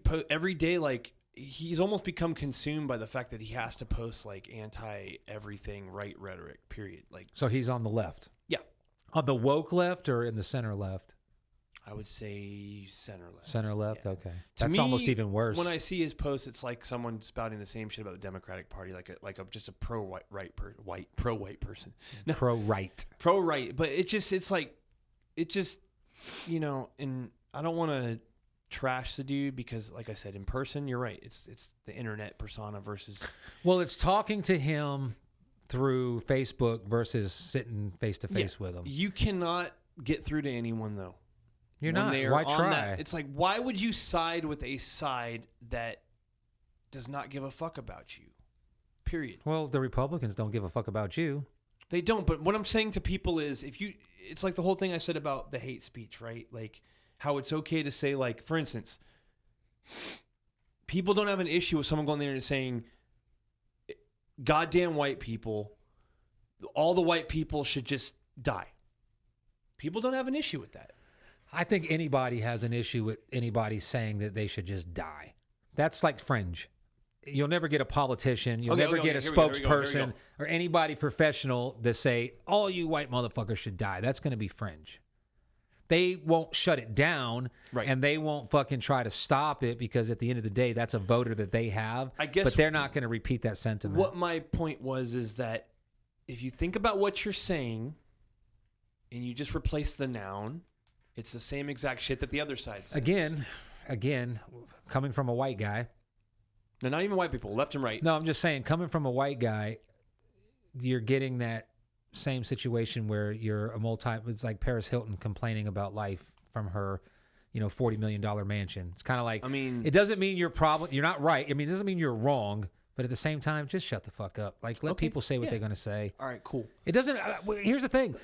I don't care. Again, I don't care if the guy down the street doesn't like me because of my skin color or my religion or lack of religion. He doesn't like me because of my politics. He doesn't like me that I drive a truck. I don't know. He don't like because I hunt deer and surf. Some people don't like people that surf. You know, it just goes back to punk days or whenever there was like a beef, you know. I don't care. Don't bother me. It doesn't bother me at all. I don't feel like I need to change him. And if he's got his own internet site or podcast where he talks about anybody that I'm connected with, whether it be my hobbies, my race, my creed, I don't care. Because at the end of the day, it's not making me lose money. I guess today I finally got involved where I actually made it. I've never commented on this dude's stuff just because I'm like, well, man, if you whatever. got a friend who's a fucking Democrat, well then, you know, here's there the you thing. go. You got a friend who's a fucking Democrat. Yeah, I don't like Democrats. Yeah. I don't like the Democrat Party. I don't like what they stand for. I don't know why they get a pass. I don't understand how That's they what I'm get saying. a pass. Why do they get a the pass? The Nazis. See, because, what you're saying because is... they say they do. Yeah. They run the country. The Democrats have been the power of this country and the money since the Revolutionary War. Okay, that's where the money was at. They're the people that believe that they're like aristocrats. They're monarchy. They know better for us, so therefore they need to control us. Now, for I don't know exactly how many years, but over 100 years since the Civil, or close to 200 years. They were very blatant about it, okay? Jim Crow, slavery, you know, shit like that. But in the fall of that, and then eventually that led to the civil rights movement to where you couldn't do that anymore. They got more clever with it.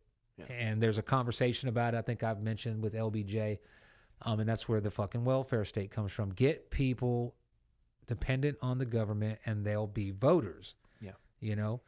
So I just don't understand why Democrats get a pass. Now, the Republican Party, I'm not a Republican. I don't endorse the Republican Party. I don't think that they're the saviors, but they did start. The whole reason why the Republican Party exists is because of abolition to slavery. Well, people now say, you know, the Republican Party is, it's the white man party. Well, sometime around the 70s, the late 70s, the early 70s, late 60s, there's this notion that the Republican Party and the Democrat Party switch platforms. Now, parties do shift platforms. I'll give you an example of that. Modern day today, your conservatives today are the ones that you hear, your Republicans, I won't say conservatives. Yeah. Your people that claim to be Republicans and support Republicans, they're the ones that are talking about free speech, okay? The Democrats are the ones that are trying to limit speech and control speech. Okay, through the cancel culture, and you know, people were actually mad that at CNN because they had Donald Trump and you gave him a voice. Well, that's censorship. So that's your Democrats. When we were kids, it was reversed. Yeah. The Republicans were trying to get prayer in school. They were trying to get music lyrics like you couldn't say bad words, and then they didn't win, so they got the parental advisory label. The Republicans were pushing that. The Democrats were seemingly fighting it. That has shifted, but when it comes to, you know, race issues, especially, I just say the black community, because they're the ones that were targeted in this, I don't think either side gives a fuck. No. But the Republican Party today is more of the people that are like, hey, we don't give a fuck. Like, it doesn't exist. Racism does not exist the way the news and the way these people that make money off of it, it doesn't exist. Racism as in you don't like this guy because he's from this part of, you know what I'm saying? Or someone doesn't like me, or someone doesn't like this guy because he just don't like black folks and he's a bigoted son of a bitch. Mm-hmm. That exists, and that's always going to exist. But who gives a fuck what he thinks? Let him be a miserable cunt. Yeah. You know what I mean? As long as and usually a person that thinks like that is not in a position of power. They're normally the guys that are at work. We keep saying it. And people believe that there's like this white party of white supremacy that states that our whole mandate is to do all this stuff, but to make sure that we stay like white people, you know what I'm saying? Because we're not them. Me and you were both white Americans, Caucasians, whatever you want to call yourself. identify. I hate to use that word, identify. I don't consider myself any kind of race. You know what I mean? I don't identify. I'm not like, oh yeah, white pride. I don't know what that is. Or like even my heritage. According to the internet, it is racist for you to say that. Well, according to Joe Biden, that's the number one problem that faces this nation. I don't know one black person that thinks that white supremacy is the number one issue facing black Americans. I think that if you were going to do like a list of like the top 10 issues in the black community, white supremacy don't even make the fucking list. No, it's pretty. That's a thing that's pretty put out on the internet. What I'm saying is, you don't know a lot of black people. I know a ton of black people. Okay. Well, then you would know that they don't all think the same. Just because Mighty Whitey says this doesn't mean they all think that. You know what I'm saying? Yeah. So you're going on the talking points. Everything that you bring up that you don't like is, oh, that's cultural appropriation and all that stuff that is antagonistic on the internet. I'm not saying I'm right. I bring up stuff that I hear. I don't believe that that's the mainstream. I don't believe that's the majority of people. I don't think the majority of black people want white people to die. I don't believe that the majority of white people want black, you know what I'm saying? Or wherever the Mexicans and the Puerto Rican, the Hispanics, I guess they're all monolithic too. And that's the thing. You could say Hispanic, right? And you're putting all these people, you got Vargas, who is an American-born Mexican, right? Whose family member, I don't know his story. Maybe his grandparents are actually from Mexico. They have two separate ideologies and ways of thinking because they grew up differently. And then you got a buddy of mine who I fucking thought long story, but I found a buddy of mine I've been looking for today. He's from Puerto Rico. He's totally different. Like they're not the same. Yeah. You know, there's a different Native American. It's a different culture. It's a different language, so to speak. So to me, that's racist. To put yourself in a category of I'm Hispanic, I'm black, I'm white, I'm here, this and that, I believe that's racist. So, but to the point, I don't believe that the antagonistic shit that we see on the internet, I just don't believe that's the majority. I don't think most people think that way. I do. Yeah, I think you're wrong. I think people think clearly off the internet. They don't go off the internet and think independently. Well, maybe it's a case of, I don't know how to say this because I'm not saying it in a bad way. Maybe it's a case of you think your life happens one way, okay? You look at the internet, you get an idea, you drive on. Maybe you think that everybody does things and interprets and rationalizes things the same way you do. No. Because that's why you believe that. Because just because you process things and you look at something and it gets you angry and you believe that that's the main, I don't know, man. I don't know where I'm going with that point. I will just agree to disagree. You could be absolutely right. I have to go on what I experience. You know what I mean? And I don't just know people in North Carolina, you know what I'm saying? I know people from all around. Now, I'm not like this. I don't have 1,000 friends. You know, I don't talk to people all the time. I just know them being around them. You know, when you're in the military, you're with guys that are from different places. Well, here's something. Here's something. I have I've lost count, 1,500 people on my Facebook. Wow. I've met every one of those people in person. Yeah. Every one of them. I got 100. At least once in my life, I've met them in person. Yeah. All right. So I get a lot of. But I'm saying meeting how much time, and I'm not saying you haven't because I don't know. You don't, just from knowing somebody at work or, in the crowd, you don't really know them until you're at their house. Once you're in someone's home, you really get, because now you get a sense of their culture because it smells differently. Right. It's arranged. The furniture is typically different. You know what I'm saying? You just know they say things differently. Like you're not going to find a fucking folded up washcloth in my fucking in my shower. You know what I'm saying? I don't use it. I'm a white guy. I use a fucking bar of soap and I smear it on my fucking body because it's my bar of soap. You know what I'm saying? Yeah. But in other cultures, that's disgusting. Yeah. You know what I mean? So they will get a clean fucking wash rag and they'll soap that up. So that's just, it's not a big major thing, but there's the food, which they eat, the traditions, the holidays. So when you're in someone's house, you get a sense of their culture. That kind of opens up your eyes a little bit. Yeah. So that's the way I think about it. And I don't believe it's real. I just don't believe it's real. I believe that it's fucking real on the internet, but the internet's fake. It can be. But the internet now. But just because some people use the internet for ill purposes doesn't mean that it's not like the fucking greatest single thing that we have going on right now. That's so sad that it is. Well, why not? It gives you the information. Like before, like I said. I don't know, man. How would we know what the fuck this can was made out of 40 years ago? Just two guys sitting in a bar. How would we fucking know? If we had never gone to school for fucking chemistry and metallurgy and all that, how would we know? It's aluminium. All right, that's all we know, but what else is in there? On a daily basis, okay, we're very unique people because you and I were alive in a time when the internet was not a major part of our lives. Right, but I think the internet is better. I wish we had it. Do you think your life is better now because of yes. Like daily, do you have more stress in your life? I don't think that the internet is causing any. If anything, I think the internet has enabled people to make more money, to be more productive because 50 years ago, if you were in fucking Wisconsin and I was in North Carolina and I had to fucking send you some fucking shit, I had to mail it to you. Yeah, but okay. And then the fax machine came out, and then you could fax it, and then now it's just email. So what do you think causes, when you drive on the road, all right? Do you remember when you were a kid, people fucking being so goddamn impatient about everything everywhere?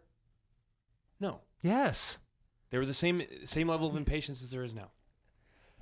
Impatience, yes. Like narcissism. No, but I think the difference driving nowadays. Less respect for society. When I was a kid, I don't know, man. That again, respect for society is relative. It's subjective. It's not relative. It's subjective. What you consider respect for society, somebody else is going to think. I don't fucking think that way. I don't. Yeah. So that goes into if you don't agree with it, it's wrong. And we should all do it your way. Not that, but I'm just saying. I get what you're saying. Like the people were better back then. We need to check we need to check ourselves. You want to make America great again because no, you bring it back not to even that. Making America great again is a personal feeling of people when they go back to a point in their life where they believed everything was fair and good, but it just wasn't like that. That's not. And I'm not saying it was bad. I think America's always been great. We got to go up and down. We're trying to achieve this thing. Yeah. And a lot of us believe in that thing. But the problem is that thing is kind of fake. And what we're really doing is we are serving people that are becoming rulers of the fucking planet. Why, though? Because that's what people do. How, though? What do you mean, What's the tool they use? They use commerce. They use businesses, money. What's the major tool they use that everyone uses? No. Money is the root of it all. Money they use. They invented money. Just like I said when I worked at at the security company where everybody would come in every week and look at the days and look at their hours. Yeah. We were competing for it, and it was like we were sucking their fucking cocks. Yep.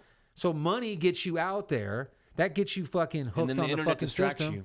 No, the internet does not distract you. The bullshit, dude. Television may distract you. Fucking DD, man. ADHD. Well, the internet might distract you, brother, but it does not distract me. When I go down, you don't tell me there's days where you sit there and just scroll. Yeah, but the stuff. Next thing you know, you look at the clock. You're like, holy shit, I've been fucking scrolling mindlessly for an hour. The stuff that I watch and the stuff you watch are different. How do you know that? Because the shit you send me stuff all the time. It's not anything that I would ever watch. I never watch that stuff. Everything that I watch on the fucking internet is got something to do with, I won't say politics, but the world or what's going on in Tamarindo or what's going on. Like, okay, I'm interested in maybe moving to Rincon, Puerto Rico. Good, you have self-control over that, right? Supposedly. Well, I just don't get wrapped up. Everything I watch will be like, the best example, it would be like a podcast skit or a segment. So... And it's informative. Good. You're probably one of maybe... Doesn't matter. 10,000 people. But those 10,000 people don't want to be in my bubble, though. They don't want to be in my bubble. So get out of your own bubble, and I guarantee you your perspective will change. Get out of the dumb shit that's pissing you off. I come across stuff all the time, especially on TikTok and on YouTube. I didn't know YouTube had the shorts. That's like TikTok. Yeah. It's exactly like TikTok. That's how I know about TikTok bullshit. Okay, well then you're on the YouTube. It's the same fucking thing. TikTok's just better than YouTube. It's just better. The only thing I don't know about how TikTok monetizes. I kind of know how YouTube monetizes. So maybe YouTube is better. But for me, the algorithm of TikTok, once you scroll through, I don't know how long it takes. Maybe it takes a week. Maybe it takes an hour. Maybe it takes a month. Yeah. But they figure out what you do and don't want to see, and then that's what you see. So if you want to see fucking dogs, like Jody likes to watch dog videos. Yeah. So she sees them all. I've never come across a fucking funny dog video in my TikTok or my YouTube. It's always going to be Bill Maher, Joe Rogan, Russell Brand, Elon Musk, a couple other podcasts that I fucking watch bits of all the time. I don't even have no idea who they are. They're just some guys like us talking, and they happen to be talking about something, and I watch it. I'm like, oh. And if I see, like with Sean Ryan, the Sean Ryan show, I saw a lot of his clips, and I'm kind of connected to that world that he's interviewing only because I grew up around it, because my father was in it, not because I was in it or nothing like that. And so I kind of started watching it, and after seeing about 10 shorts of Sean Ryan conversation, I finally went over to YouTube and I subscribed and I watch his videos. So if Sean Ryan ever listens to this, whatever you were doing fucking worked, because the shorts, I didn't know who he was. Yeah. And he's got like a 3-hour fucking, he interviews guys. 3 to 6 hours. It's not it's not a goddamn podcast. It's an interview, and I really like it.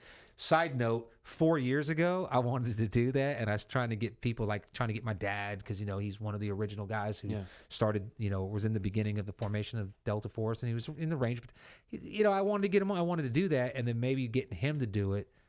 I could get other guys, and that was kind of like my idea of Sean Ryan did it. And I don't know why he's getting 200,000 or more views per video, so he's in the millions. And I think he's got his own line of like gummy health food stuff.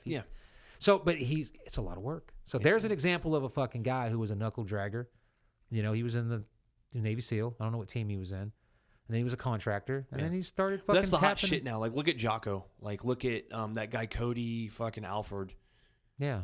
Like, if you're a Navy SEAL and you start a podcast, you're pretty much going to fucking become big within a month. Not really, because there's guys. I see guys out there that are ex-Navy SEAls that have podcasts, because that's my bubble, and they don't get that many views. Yeah. They got a couple hundred likes or 50 likes, just like ours get. Yeah. Who's to say that they're not going to make it big? You know what I'm saying? Oh, sorry. Yeah, you're good. Not me. Who's this? Yeah, they can't hear it, but, yeah, I forgot what point we were trying to make. I don't know, just about the internet. I always hit the internet. Yeah, but the internet is the greatest fucking thing, because I can run my goddamn business. I can run my goddamn day from my fucking phone while I'm doing other things, so I can manage more projects. And if something's going on, and what's the message we're trying to get out there, though? I don't know. I'm not trying to send a message. We're not trying to send a message. I don't have a message. I don't have an agenda. We're very opinionated. Well, yeah, just on things as they pop up. Yeah. I don't have a fucking map of society and how if you put me in charge and I was the fucking king, I guarantee you I could come up with a system. Whether it would be the most fair system, I don't fucking know. But I'm the king, so it doesn't matter. You know what I mean? Ultimately, that's what happens. Yeah. You like to think that you're a guy that gets in there and you're going to care about everybody. But when you become king, you start realizing that there are a trillion problems that you just can't fucking solve. You can't make everybody fucking happy. Yeah, you can't. And in the fucking meantime, if you're a king, this is a little bit different. But if you're a politician and you're really trying to make change, it comes down to never making the change and leaving office broke, or playing the fucking game and making millions, or they kill you. Did you know? Did we mention that fucking Matt Gaetz and AOC? Do you know who any of these people are? Yeah, I know AOC is. I don't know who Matt Gaetz is. Matt Gaetz is he's a Republican out of Florida, and he's very conservative. He's like I would say that he's with the Marjorie Taylor Greene. Do you know who she is? Wow, I can't talk about politics. I don't even keep up with politics, and I know. But why does it matter? Well, your whole point is it doesn't matter. Well, because it does matter, because they're influencing a lot of people. They get voted. They're politicians, and people follow them. And some of the things that Greene says are fucking. You kind of agree with it, but she says the quiet part out loud. Like, that's not going to get anywhere. If you got motherfuckers over here being this way, like, don't give a fuck, and you got the people over here, you got the woke right, what I call them woke Republicans. Woke Republicans. You got your woke Republicans, and you got your woke left, and they go head to head. Nothing ever gets done. It's just a fight. And now that fight leads to the street, because now you're a Democrat, I'm a Republican, or I'm neither. You're all fucking crazy, and no one's communicating with each other. And now it becomes, I can't believe CNN would give Donald Trump a voice. Where the whole point in having dialogue is to get someone you don't agree with. Maybe you can change their mind. You're not going to change their life, maybe, but maybe you can change their mind on a little something. Yeah. Or maybe in the course of trying to change your mind, maybe I learned something out of it. Maybe I see it from a different perspective.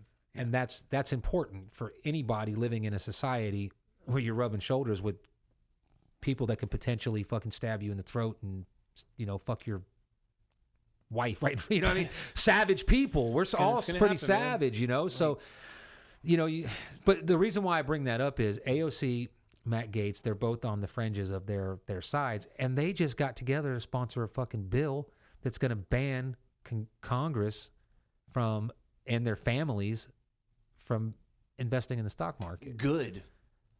Like, I thought AOC was a piece of shit, but I'm starting to like her a little bit. Well, I've always, and I say this, I've always defended her. I've always liked her.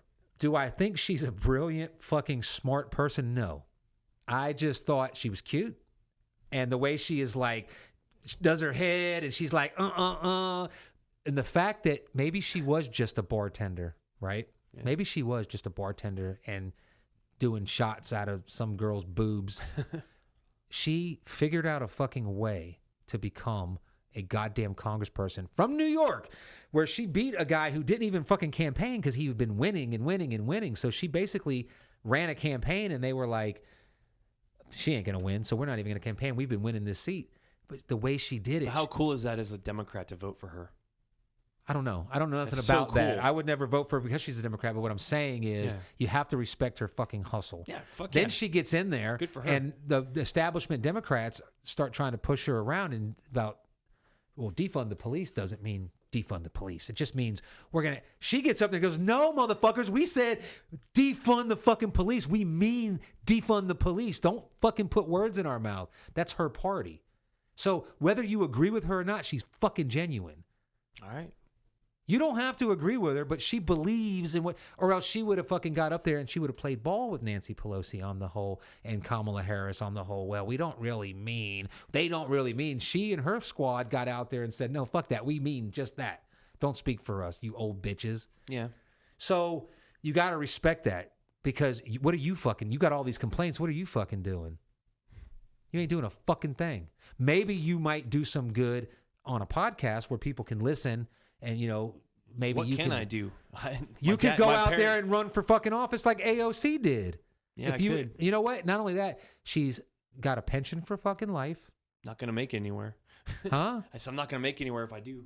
Well, AOC's got she's going to be a millionaire. Yeah, she's a pretty female. She's got that. I don't believe she got to where she's at because she's cute. I think that has a lot to do with it. No.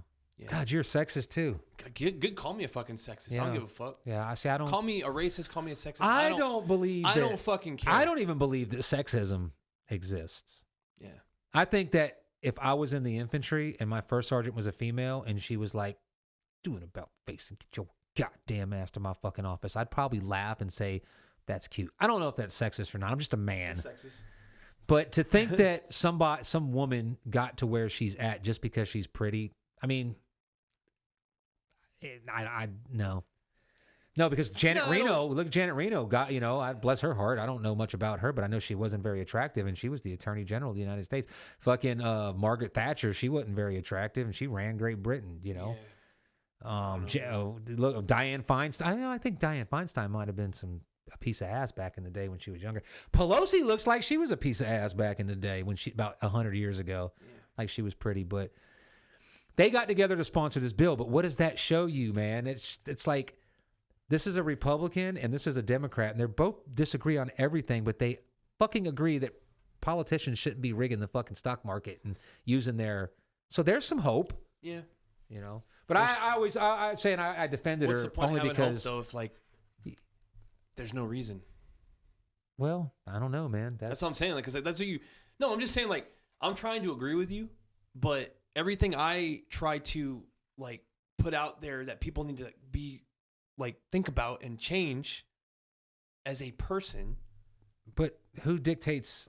Who you talking about? How you change or how they change? Not how I change. There's things that annoy people who, reasonable people. All right. Okay.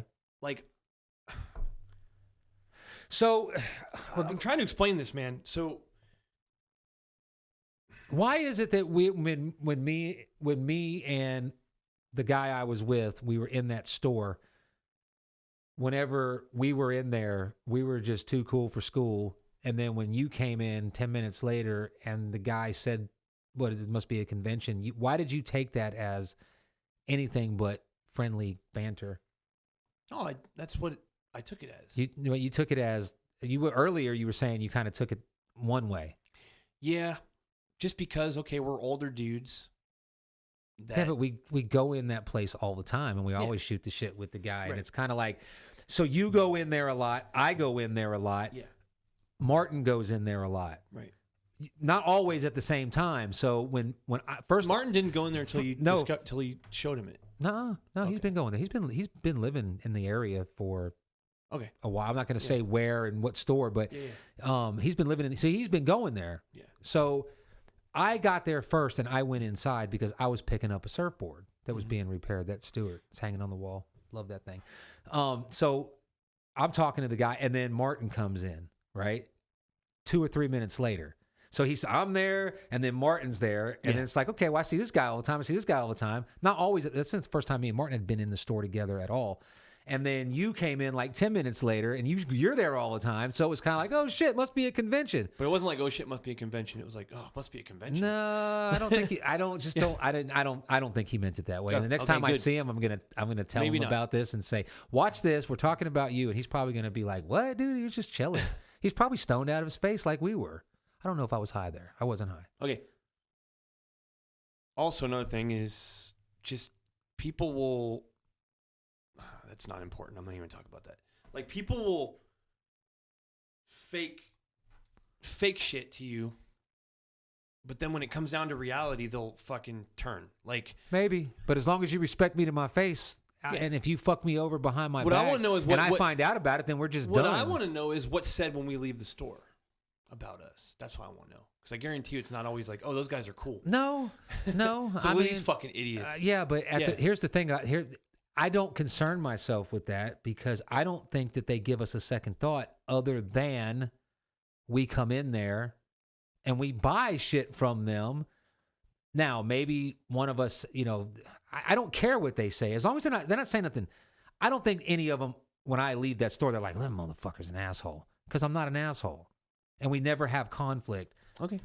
You know what I'm saying? Yeah. I don't care if he's like, that motherfucker thinks he's cool, but he really is not. He's like 45 and he's an old dude with tattoos. That's what I think is the I don't care about that. As long as when I'm in the fucking store or in public or anywhere, as long as we're gentlemen and there's respect, that's all I care about. But I don't even get the sense that if that did go on, I would be very shocked because that means that they're fucking straight devious lying people because they're not being fake. They're not like, or it's $5 here, They engage in conversations. They ask me questions. They tell me something. I tell them something. It's a conversation. Yeah. People that are going to talk shit about you behind your back are not, unless they're like evil, are going to pretend to be interested in what you're saying just so they can talk shit about you behind your back. I don't see that. Okay. If I was the young kid working in that store, I don't know what I would say about a 45-year-old man that we would come in there. We're always surfing. Yeah. It's not abnormal. There's a lot of dudes down there. I've seen guys in their like 50s and 60s that are in great shape and they surf and I don't know. I don't worry about it. Okay. And I think that you shouldn't worry about it either. I don't even know why you think about stuff like that. I don't know, because I see the world for what it is and I want it to fucking be better, man. Okay, we're digging a little deeper. We're digging a little deeper. Do you believe in doing the right thing? You're worried about what? Like, I noticed this one day when you wanted to go across the street to get a sandwich and a drink. You took your wetsuit completely off to go into that surf shop store to get a coffee, just to come out and put it back on. Yeah. Because you were worried about what people thought about it. No, because there are fucking assholes who won't say shit to your face and will fucking take a picture of you and put on the fucking internet. I don't give a fuck. You don't. I don't give a fuck. You say that, but no, you really do. If somebody said something to me, if I walk, because I went in there, I had my poncho on, I had my wetsuit tied around my waist. Yeah. I was fucking wet. And I had the poncho on, and I went in, I got a coffee and a sandwich. Nobody said nothing. Nobody looked at me sideways. I had a conversation, which Jody thinks I'm flirting with people all the time, just like little... waiting on my coffee, and I left. Yeah. If while I was in there, someone from that owns the store said, hey, you got to get out of here. We don't allow people to come in here in wetsuits. I would have said, oh, shit, I didn't see this posted anywhere. My bad. I won't do it again. But if somebody in there was like, this motherfucker's in here, I would have fucking, if you say something like that to me, be ready to fucking have an altercation or a fight. Gonna say it, though. Well, then I don't give a fuck. All right. Why should I care? All right. First of all, that's a stupid thing to say. Thank you. No, that's a stupid thing to say, to take a picture of somebody or to have anything to say about what they're wearing when they're in a store. You talk about the internet, but that's the kind of shit. No, that's man. the kind of shit that's on the internet. I can't even make heads or tails of what you're saying. I don't care. You obviously care, so you take your wetsuit off and you go in. Yeah. I don't give a fuck. I truly don't care. I used to do that all the time. If somebody said something to me, or if they posted it on the internet and then I was around them after they posted it, we'll have fucking words. Okay? But I don't give a fuck. That's the last thing on my mind. What anybody that I don't know, that I don't give a fuck about, what they think about me is not on my mind at all. Okay. Now, would I walk up in there butt naked? Not giving a fuck? No. But what I'm doing, I am right across the street from the beach. Yeah. I am on top of a fucking surf shop. It is winter time. I'm surfing. You want my money? You obviously want my money. That's why you have a store that sells shit right there. Yeah. I don't think they care. So some fucking punk kid. They don't care. No. So some fucking kid that's not cool now because some fucking cool guy decided I ain't going in there, or someone was like, I don't even understand why somebody would have a problem with that. Like, what would be the thing on the internet? What would be the joke? What's the internet? What is it? Yeasting. It's called yeasting. Well, that's stupid. Yeah, it is. So stupid. why should I take part in it? Point. So don't take part in it. I don't take part. I don't care. Yeasting? Right. That sounds stupid. That just sounds dumb. So if you wear your wetsuit, like just wear it around, like you're taking a break from surfing. If you have your wetsuit half down, exactly. It's fucking stupid, right? But that's my point on what the internet does. But that's what I'm trying to say. Stop being like that. Stop Wait a minute. I just gave you an example where I don't give a fuck. It doesn't affect my life. So why should anybody stop doing it? It's not affecting me. I don't care what they do. Okay. Why do you care what they're doing? Why do you care what anybody... If you're not doing anything wrong and you're not doing anything brazen... I don't want to give the internet fucking fuel. Nobody gives that much about Brennan. Not about me. Dude, okay... So somebody takes a picture of you in your wetsuit getting a fucking coffee, halfway pulled down, whatever they fucking call it, yeasting, and they put it on the internet because there's some people that be like, duh, kook, dumbass, motherfucker, stupid ass. Like, I don't understand what the issue is with it, why anybody would make fun of it or have anything to say. But if they are doing that, that's to their people. They don't know you. No one knows you, even if your face is in the fucking picture. That's a big major thing on the internet to do. That's slime ball shit. Yeah, but it doesn't affect me. It doesn't. Okay. Hello, I just told you. It doesn't affect me. How does it affect me? How does it affect me? Tell me how it affects me. It does not. It doesn't. So affect maybe I'll start taking my wetsuit off before I go in to buy a pack of cigarettes and then go right back to the surfing. Yeah. Or you tell me if you can tell me why I should care. How is it affecting me? No, not why I should care. Tell me how it's affecting me, and I'll stop doing it. You know when you said your son's disrespectful to you as an adult? Yeah, within reason. That kind of shit? No, but that's my fault. No. You can do what you can do. But that kind of shit, that fucking mentality. Not if I don't let them. The mentality that it's okay to take a picture of someone without their fucking permission and post it for thousands of people to laugh at is something that needs to fucking stop, I don't give a fuck. Do you realize that we're on the internet now? Yeah. And anybody can look at you right now. What are you going to do when we start getting, if we start getting, I'll say when. I'm going to start being optimistic. When we start getting thousands of views and someone disagrees with something you say, they're going to attack your appearance because that's all they know about you. That's the only thing they can say. Is that going to bother you? Not really, no. Well, then why should it fucking bother you if somebody takes a picture of you and puts it on the fucking internet and says you're yeasting? I mean, it would bother you, wouldn't it? No. It's going to bother you. It won't bother me. When it happens, it's going to bother you. It won't bother me. You're going to come back. You're going to try to get them back because it gets under your skin. That's human nature. If I know who did it. What if you don't know who did it? Then I don't care. Like that guy who posted about the jeans and you fucking dug into his ass. What jeans? On the internet. about that company that said you look like you never worked a day in your life? Yeah. That got to you? No, didn't it? No. Bullshit, it didn't get to you. It did not piss me. I bought a fucking jacket from the guy. I bought a $200 jean jacket from him. All right. I respected it. He fucking called me out for trolling. Yeah. I don't know nothing about this guy, and I'm fucking going, and I think I just made a post like, where are all these fucking brands coming from that you're like, oh, I like that fucking corduroy shirt or that fucking snap Western, because, I like the Western shirts with the double pockets. It's fucking $200, where a Wrangler is like $40. So I made a post about it, right? Yeah.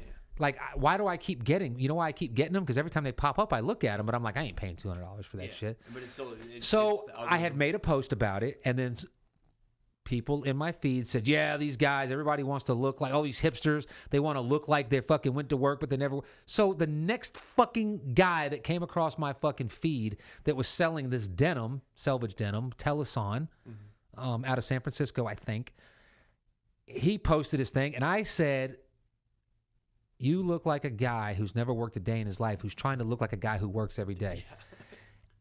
Just a troll, no big deal, He, the owner of the company, came back and was like, first of all, motherfucker, you don't know shit about me. I was raised by a single mom, blah, blah, blah, blah. He went down the whole thing, right? So, and I read it, and he was personally coming at me because it was my name and my face on the Facebook thing. So now it's personal. And I said, you know what? You're absolutely right. You're absolutely right. I retract what I said. You're a good American. And he laughed and he said, haha, whatever. He sent me a message and he said, here is a fucking 25% off code if you ever decide you want some of my overpriced clothes. He explained why his shit was priced the way it was, because it was all made in America and stitched and all this stuff is good quality. So I bought a fucking jacket. So it didn't bother me that he came back at me. Okay. It bothered him that I fucking said something to him, but guess what? He made a sale. Two people communicated. Right.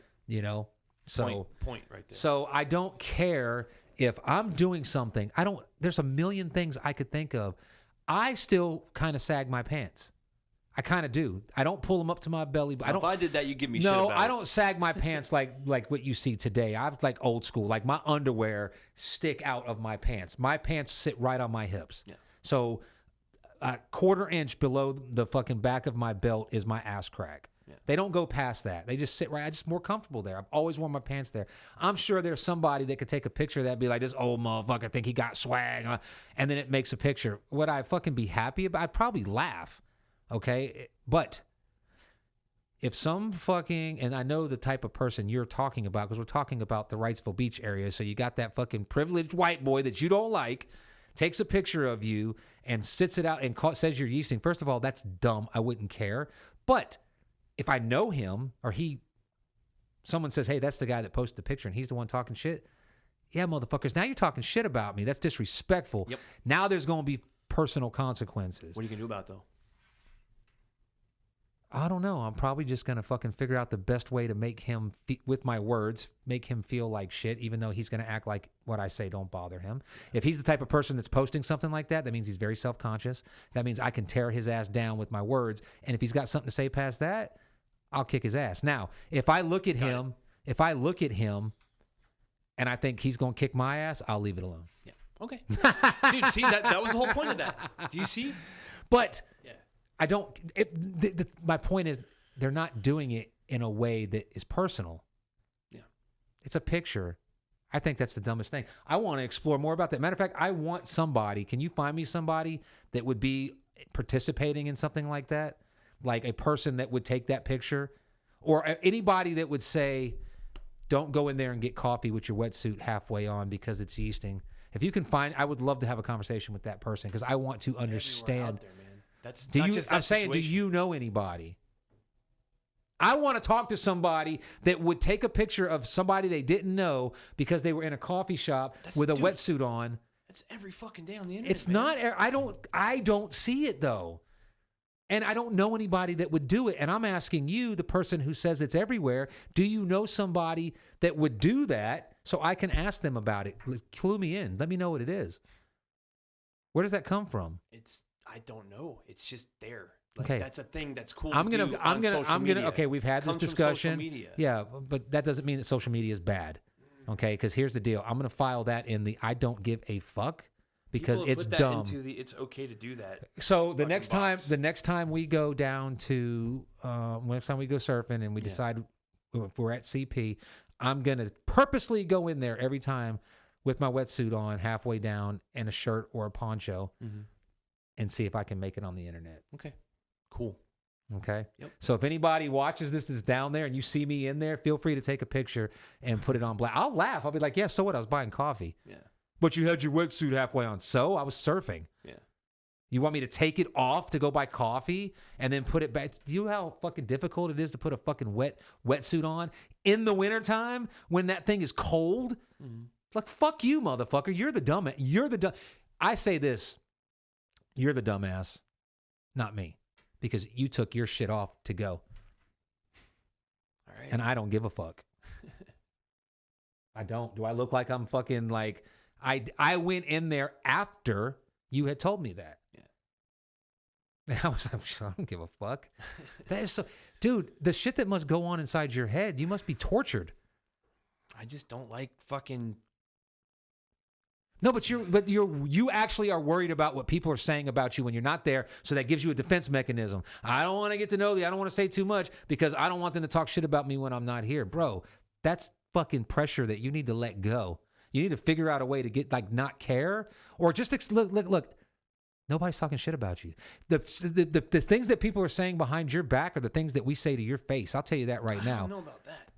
The things that I would say anybody that me and you know mutually, anything that I say behind your back is everything that I say to your face. I'm not saying anything behind your back that I wouldn't say to your face. There's nothing to say. We're friends, but I will make fun of the fact that you're late. Yeah. Consistently. Yeah.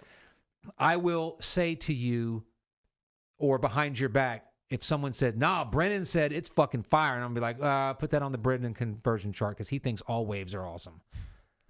You know, see what I'm saying? That's the gist of it. That's nothing. Yeah. I told you that to you last night. I said, yeah, but when you say it's fucking awesome, I can't believe you because you fucking think and who am I to tell you it's not awesome? If you think the shit's awesome. I think it's just your thing against me because. It's not against you, though. It's just, it's a thing. Like, I guess now more, I want the wave to be certain. If I think it's going to be good, I want it glassy. I want it coming in at 8 seconds. I want it a little bit of power. I don't want to be fucking fighting the goddamn current. It aggravates me. I want to fucking ride waves, not paddle. So I'm thinking it sucks, and you think it's good. There's nothing wrong with that. That doesn't mean that you're wrong. You were riding waves. What the fuck? I was the one getting pummeled. You know, I was the one that got damn near drowned again. You know, I ran out of breath. So that's not a big deal. That's not like, it's not like it's, do you believe this motherfucker thinks this shit is good? He's a dumbass. That motherfucker don't know shit about surfing.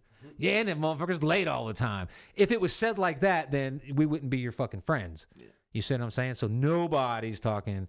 Why is people? People talking shit about me?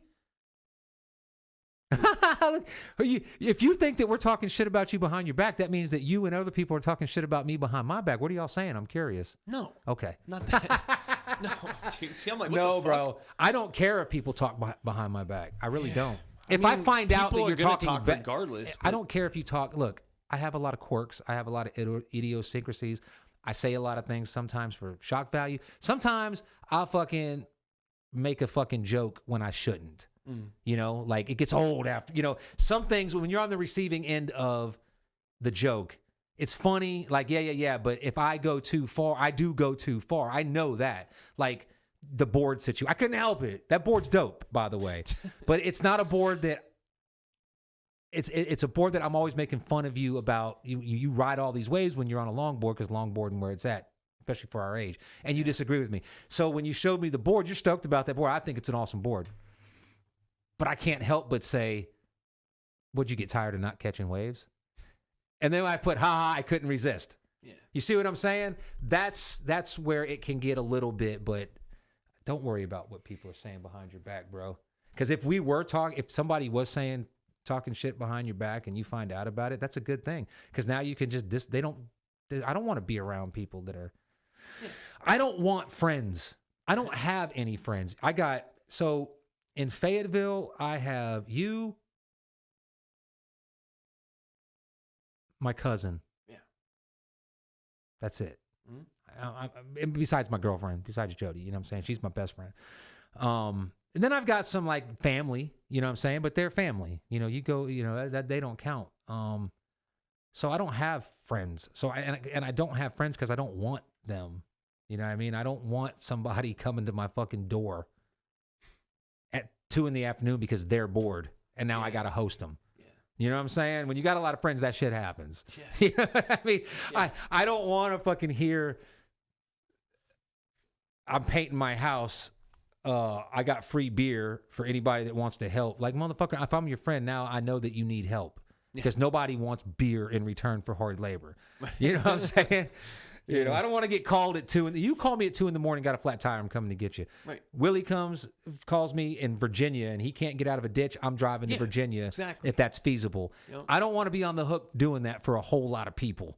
You know what I'm saying? So I don't have a lot of friends because when I'm your friend, you're like my fucking family. You know what I'm saying? That's just the way it is. The hell? What was that? That was my phone. Okay.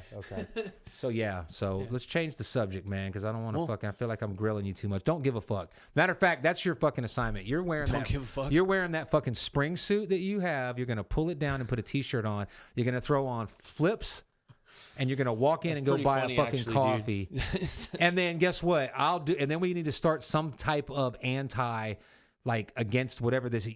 That's so stupid. What does it even mean? Yeasting. I never heard that until the fucking internet, man. Seriously.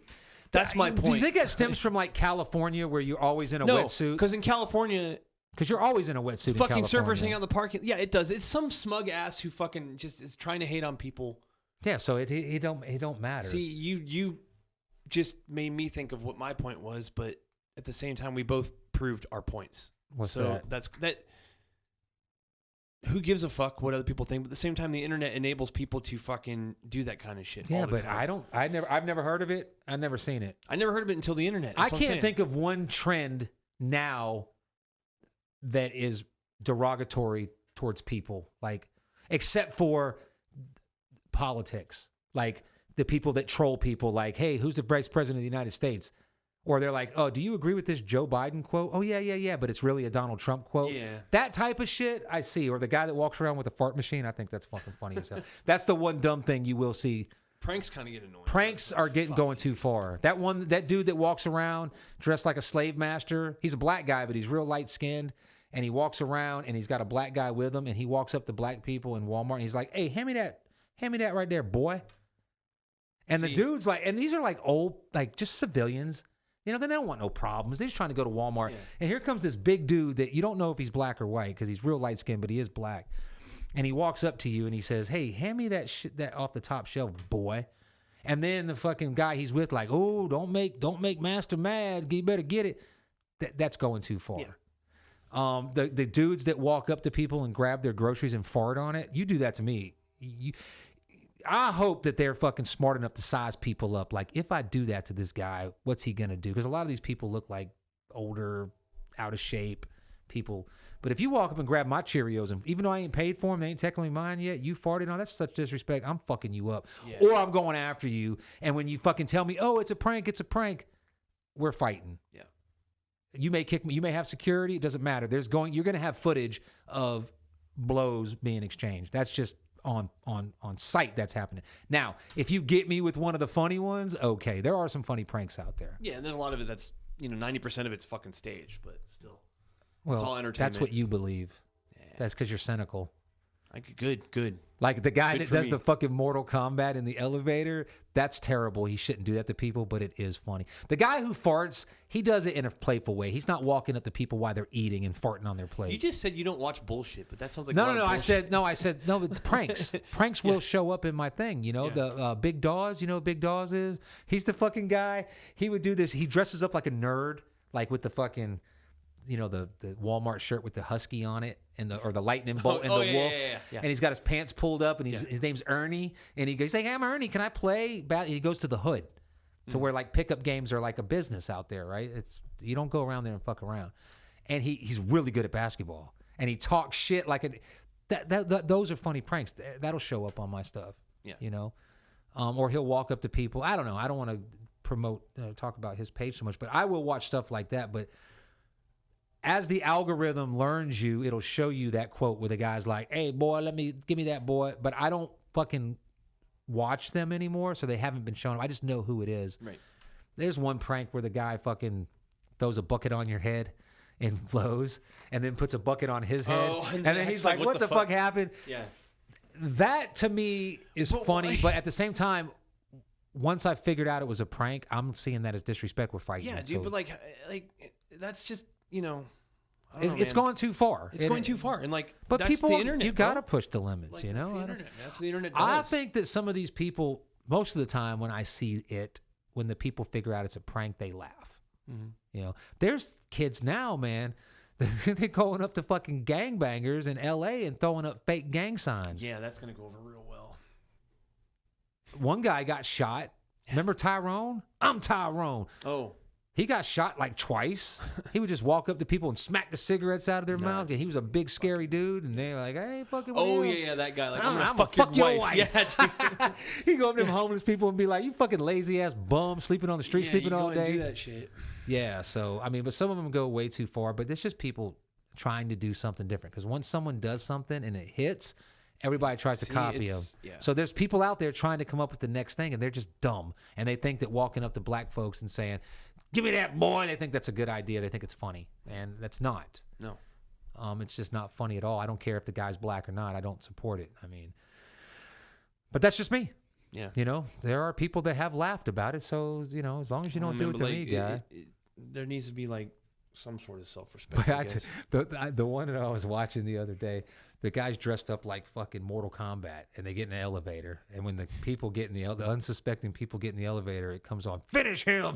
And he starts doing all the shit. Yeah. And the fucking people freak out. That's funny, but it's not. Yeah. Because if you scare me like that, like I'm not paying attention, all of a sudden I hear a loud crash and you start throwing punches, that's going to frighten anybody because you're not expecting it. And that to me, that's not funny. I'm a grown man. When I was a kid, okay, scare me. But as a grown man, nah. I guess it's better than getting fucking, I don't know.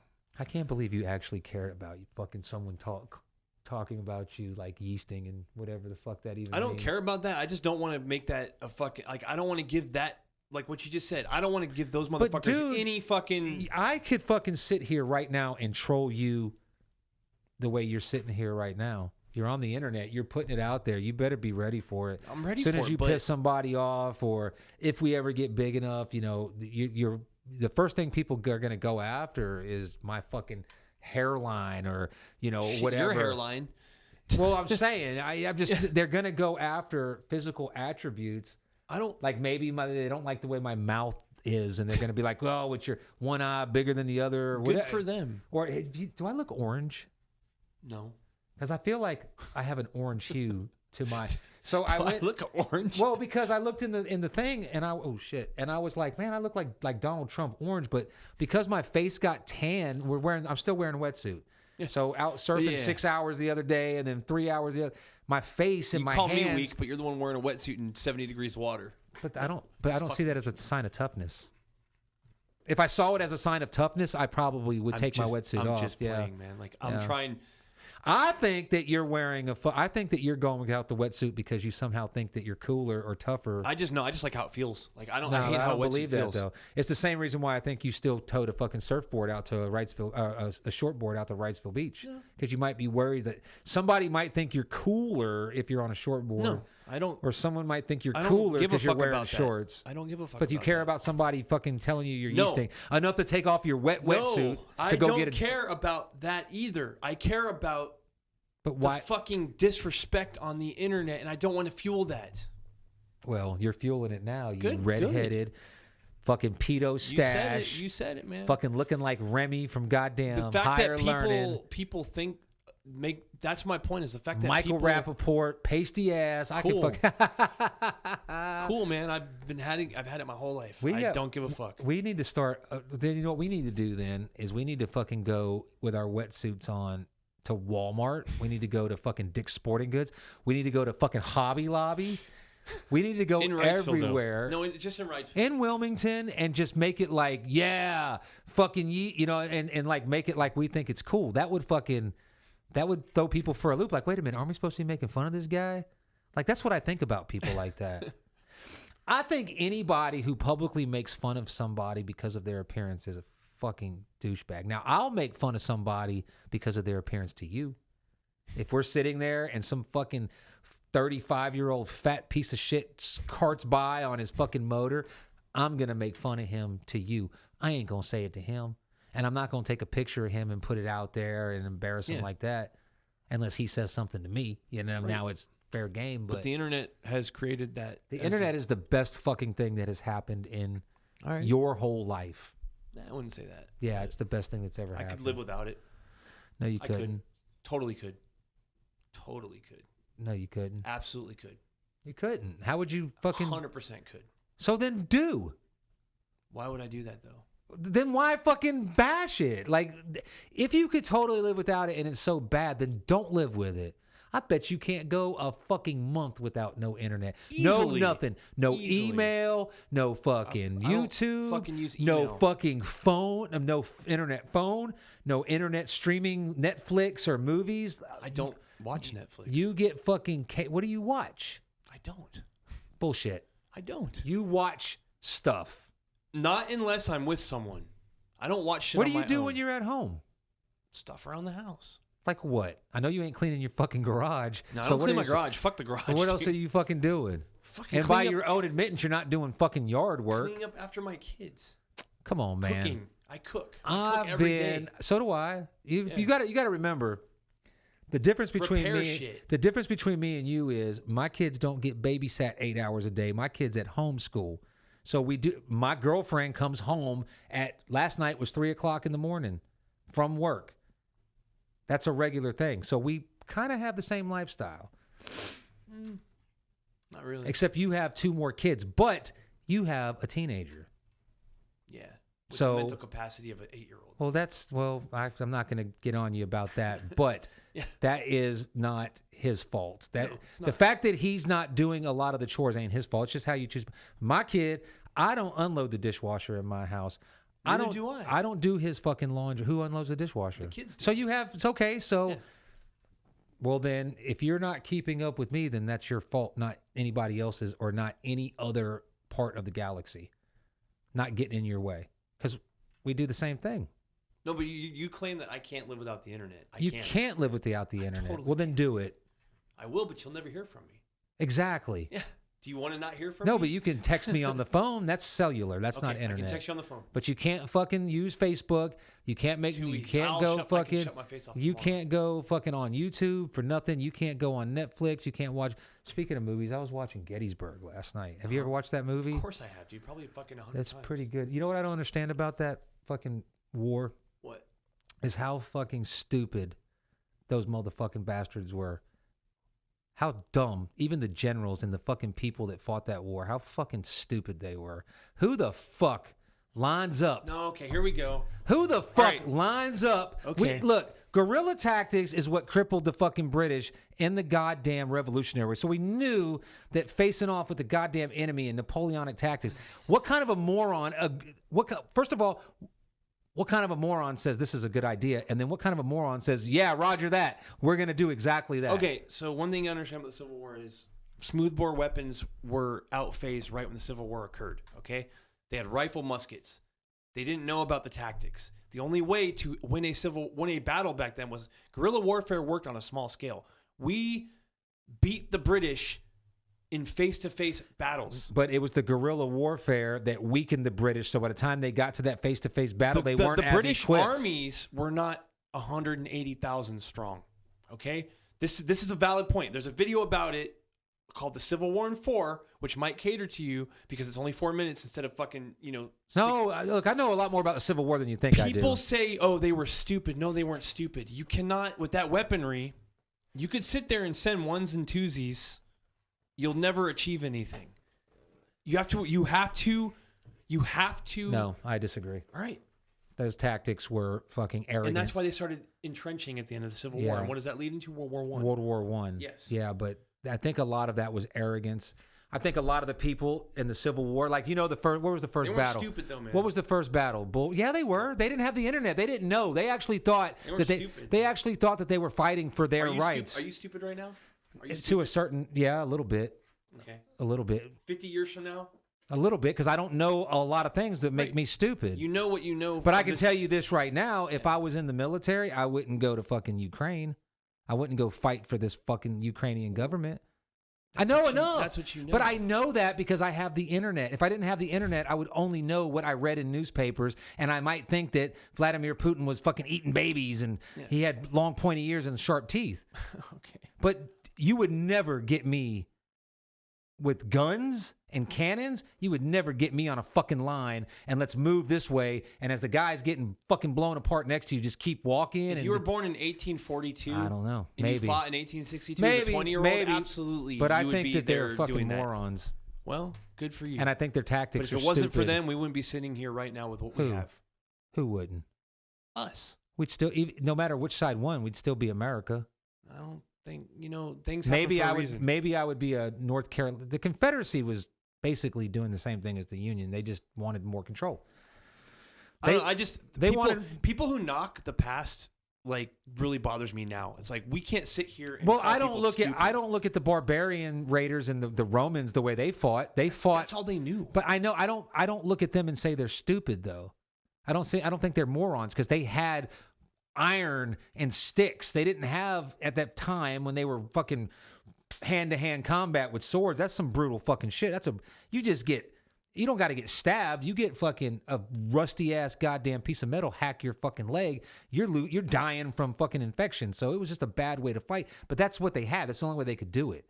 There is many different ways that you could have fought the Civil War without Napoleonic fucking tactics. And I think get into that in 63 and on after Gettysburg. Gettysburg was like the last where they realized, oh fuck, this is not achieving anything.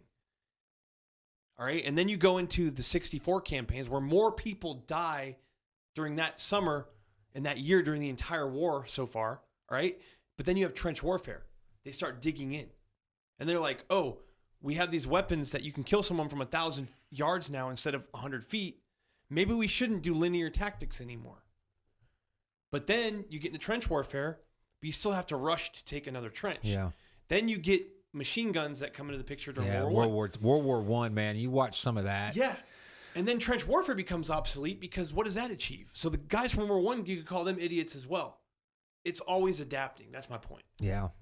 Yeah, okay. So, but I still think dude, we will never understand how much fucking nuts that takes to stand there while there's fucking a wall of 7,000 guys firing at you and to stand there and fucking take it while your buddies are getting their fucking right next to you. There is a guy. I can't answer that. There's a guy that wrote a book called On Killing, and I can't remember the guy's name. Oh, that guy, yeah. And they're trying to just the cool guys. He supposedly he never deployed to combat. Oh, I didn't know that he ever did. I just thought he analyzed the part of the book that I remember the most was talking about the Civil War when they analyzed the amount of ammunition that was fired versus the people that were hit. Well, they didn't have marksmanship. Yeah, but the psychology was if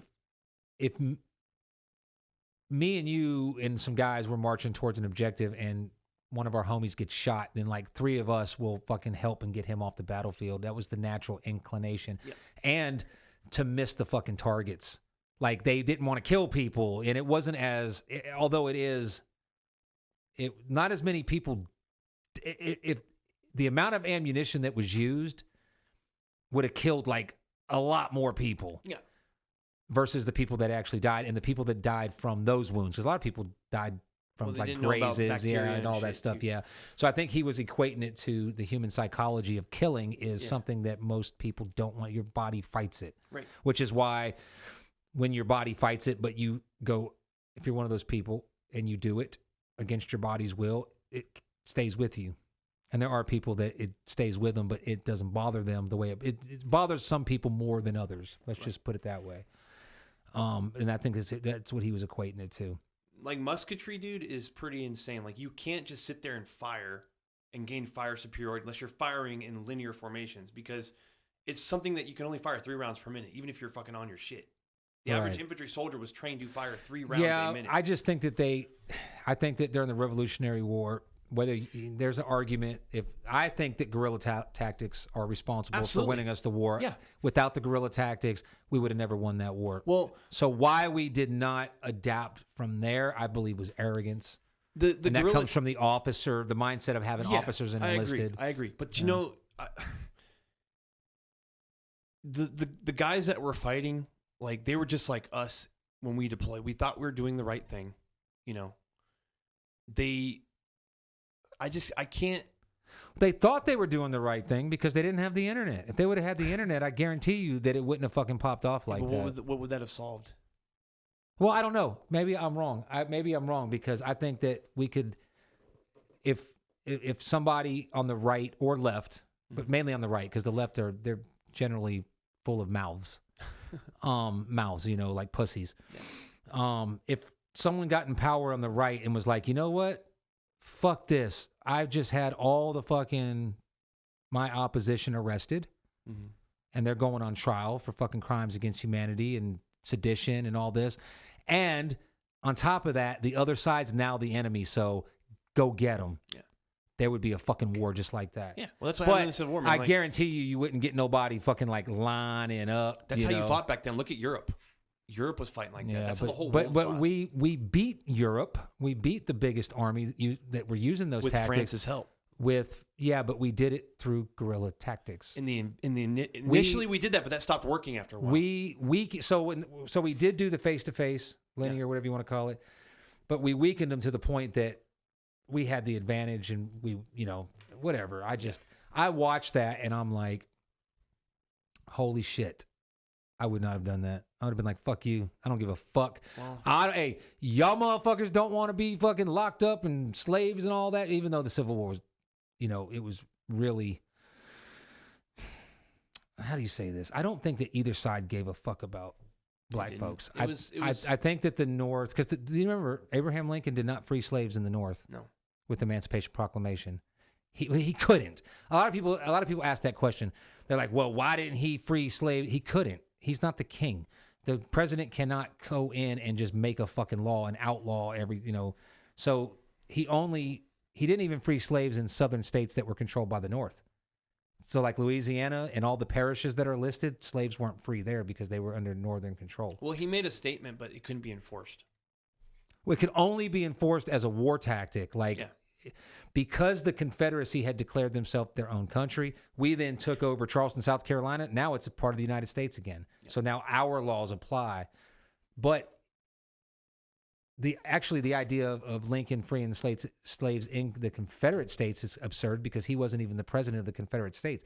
But what it was they could now run and leave or rise up. There's no more slavery, so they wouldn't be. Yep. But there still was. Yeah.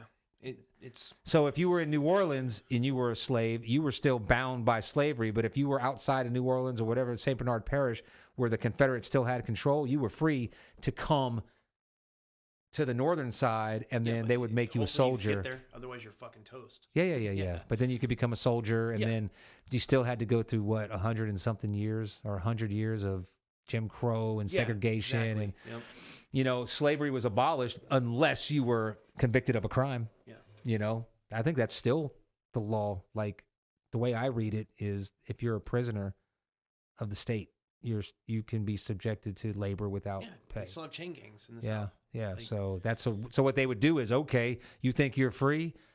If I'm the sheriff, if I'm the law, if I'm the fucking governor, and I agree that you're too uppity or whatever, then you're going to jail for some petty crime, but we're going to give you life so we can enslave you again. I'm sure that, I can't pinpoint an instance where that happened, but I'm sure it happened a lot. Yeah. Like innocent people were arrested. Oh, we can't have you as a slave, so we'll just put you in prison for some bullshit. Yeah, dude. Look at today. I mean, why do you think that? I think that the justice system is skewed towards Black Americans. Yeah.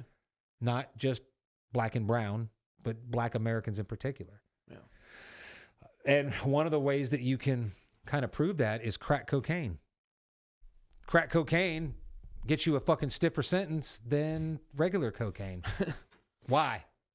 Because it went crack. There's less cocaine in crack than there is, right? Because they mix it with baking soda. I think. I'm not a drug expert, but I think if you have a gram of powder and then you have a gram of hard, I believe there's more cocaine in the powder. Coke, and you can make way more crack out of less coke.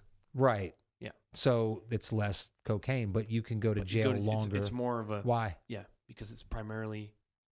We know. Because powder cocaine is predominantly used by, or was used by fucking rich white people. Well, now it's rich everyone. Yeah. Yeah.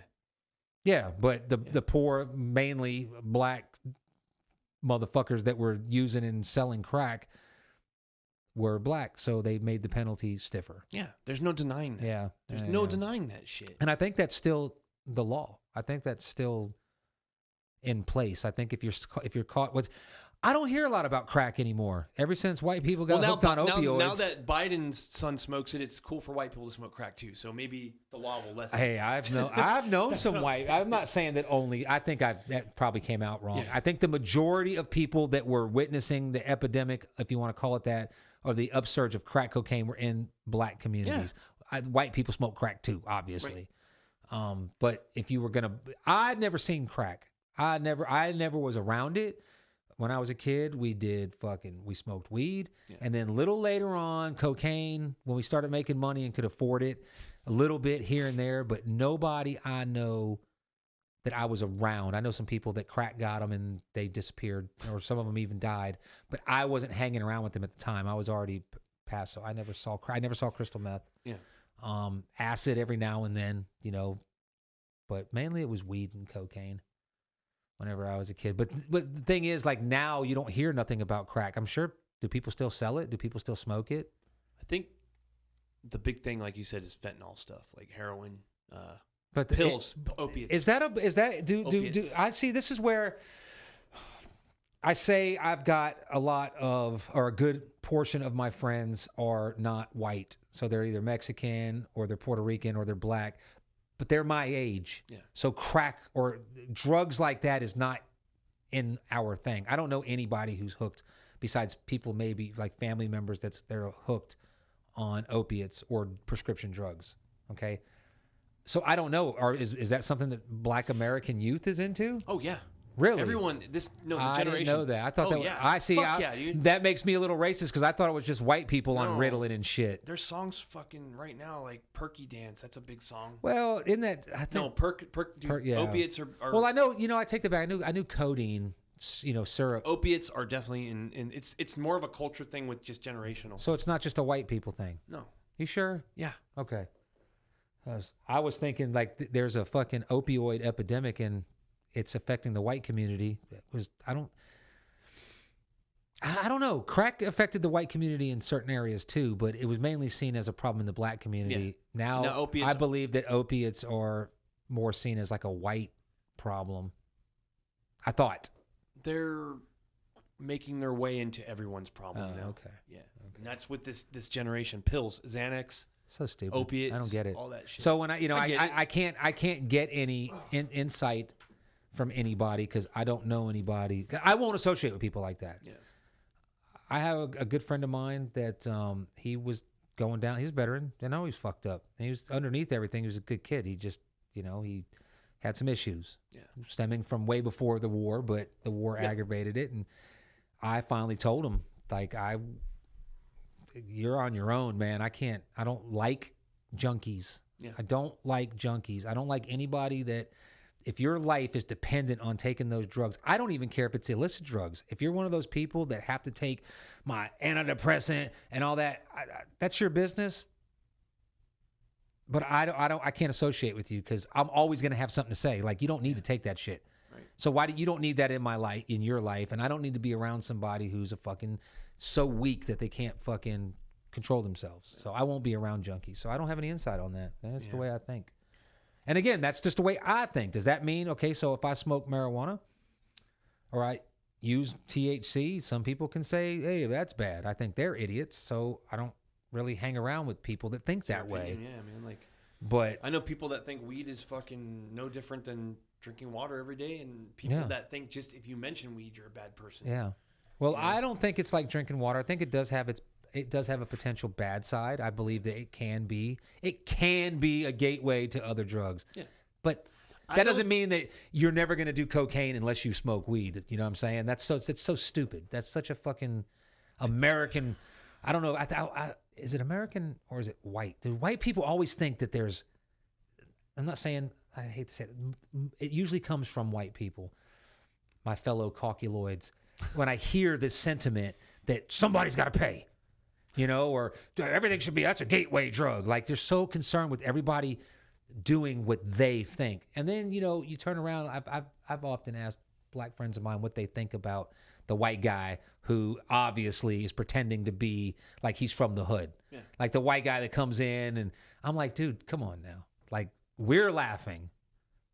Y'all got to be laughing too. And a lot of times they'll be like, he's just doing his thing, man. Yeah. You see what I'm saying? Yeah. And at first I thought they just didn't want to say nothing, but they're generally like one friend of mine, I was in the National Guard. I can't remember his name, but we had one of those guys, white guy. And I was like, y'all gotta be like, come on. Like I get if you're from the same area, like some of the words I use are very similar to the words you use.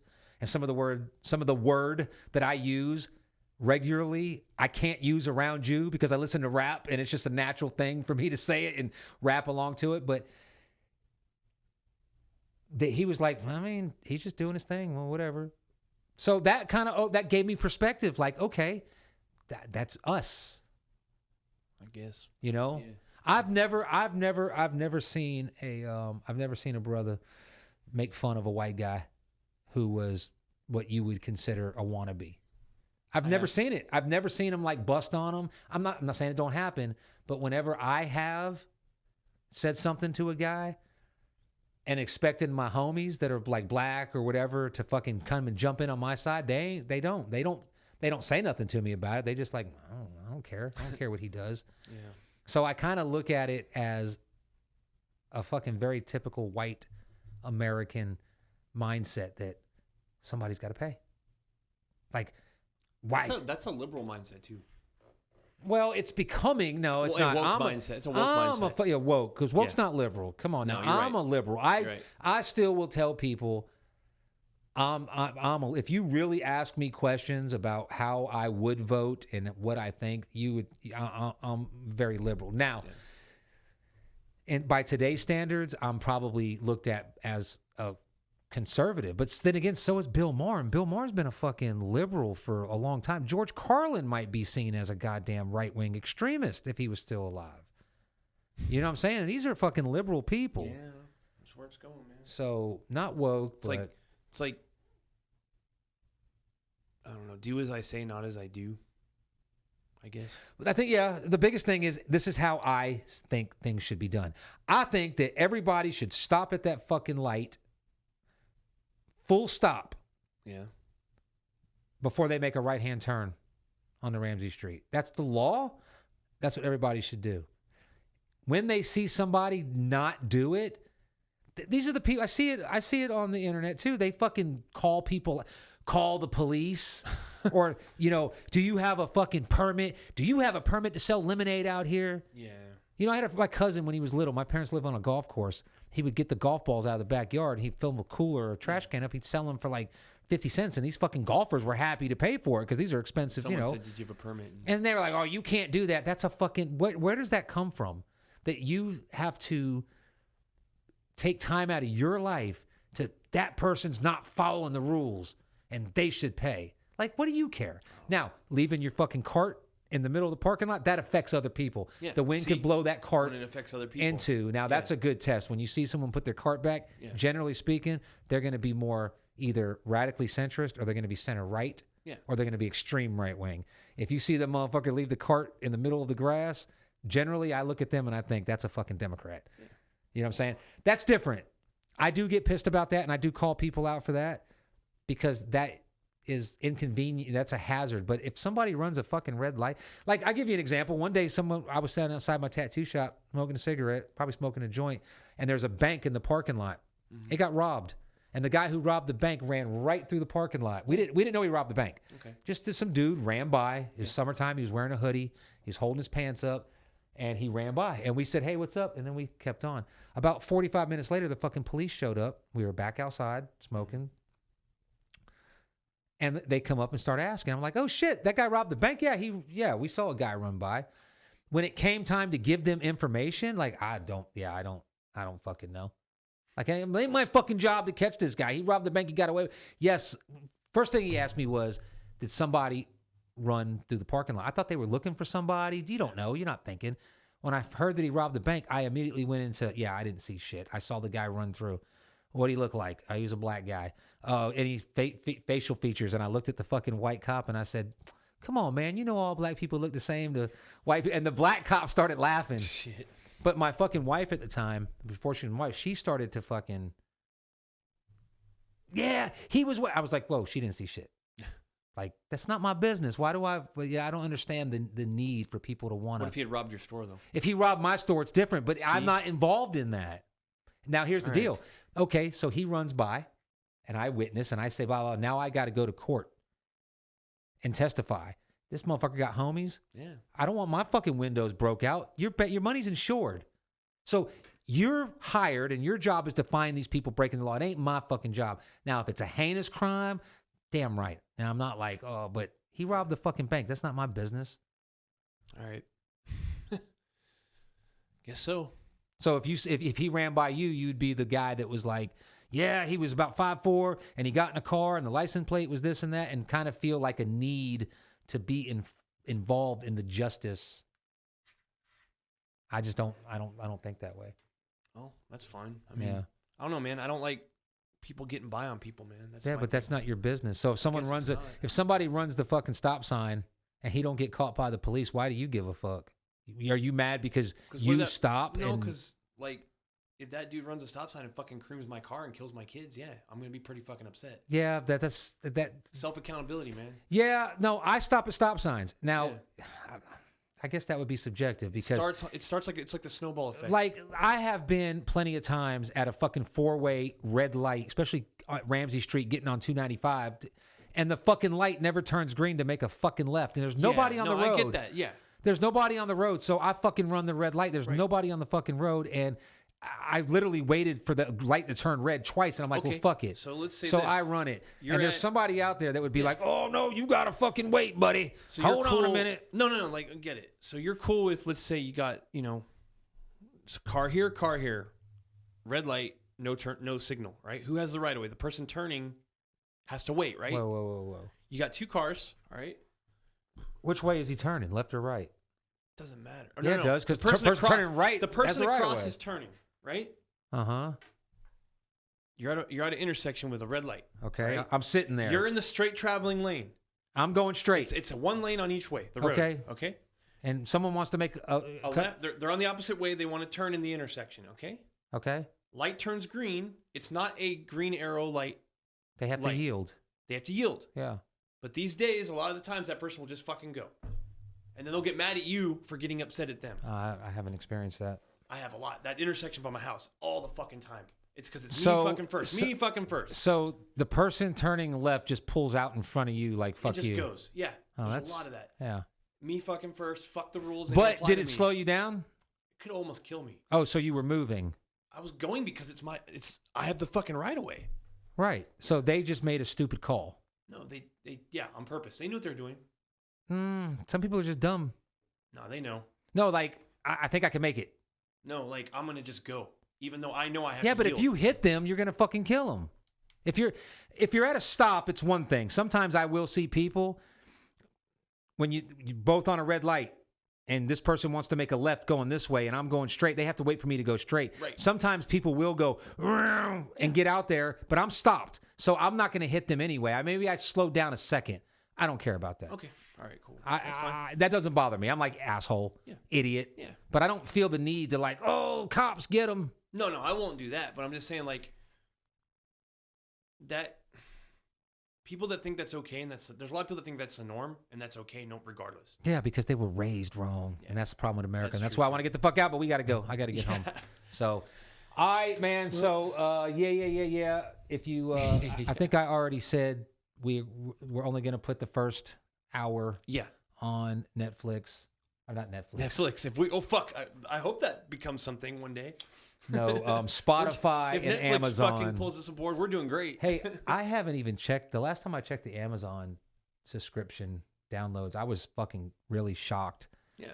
I don't remember the number. I'm going to go back and check tonight. I think we're getting a lot of listens on there. But I wish people on YouTube would fucking give us a thumbs up or a thumbs down. Or, you know, you got 60 people that watch, and they're watching for an average of 7 minutes. Becoming like a boomer thing now. Yeah, but yeah. I'm going to tell you right now, I do think that we're getting somewhat shadow banned or blocked based on our content, because I did a little test. I put out something and it got like, I don't know, 500-600 views on YouTube. And then I put out something about Trump and it only got like 52. Hey, man. It's not a lie, dude. Yeah. Shit's real, bro. So anyway. All right. Thanks for tuning in. Yep. We cover everything? I never even switched the camera. Oh, shit. It's not even. That's because I moved my chair up. As always, copy? That is a good copy. It's a good copy. Roger. I say again, line Lima, 3-8, Sierra, Papa Victor, 324, 429. I'll copy. Solid copy. Do you have any remarks? Over.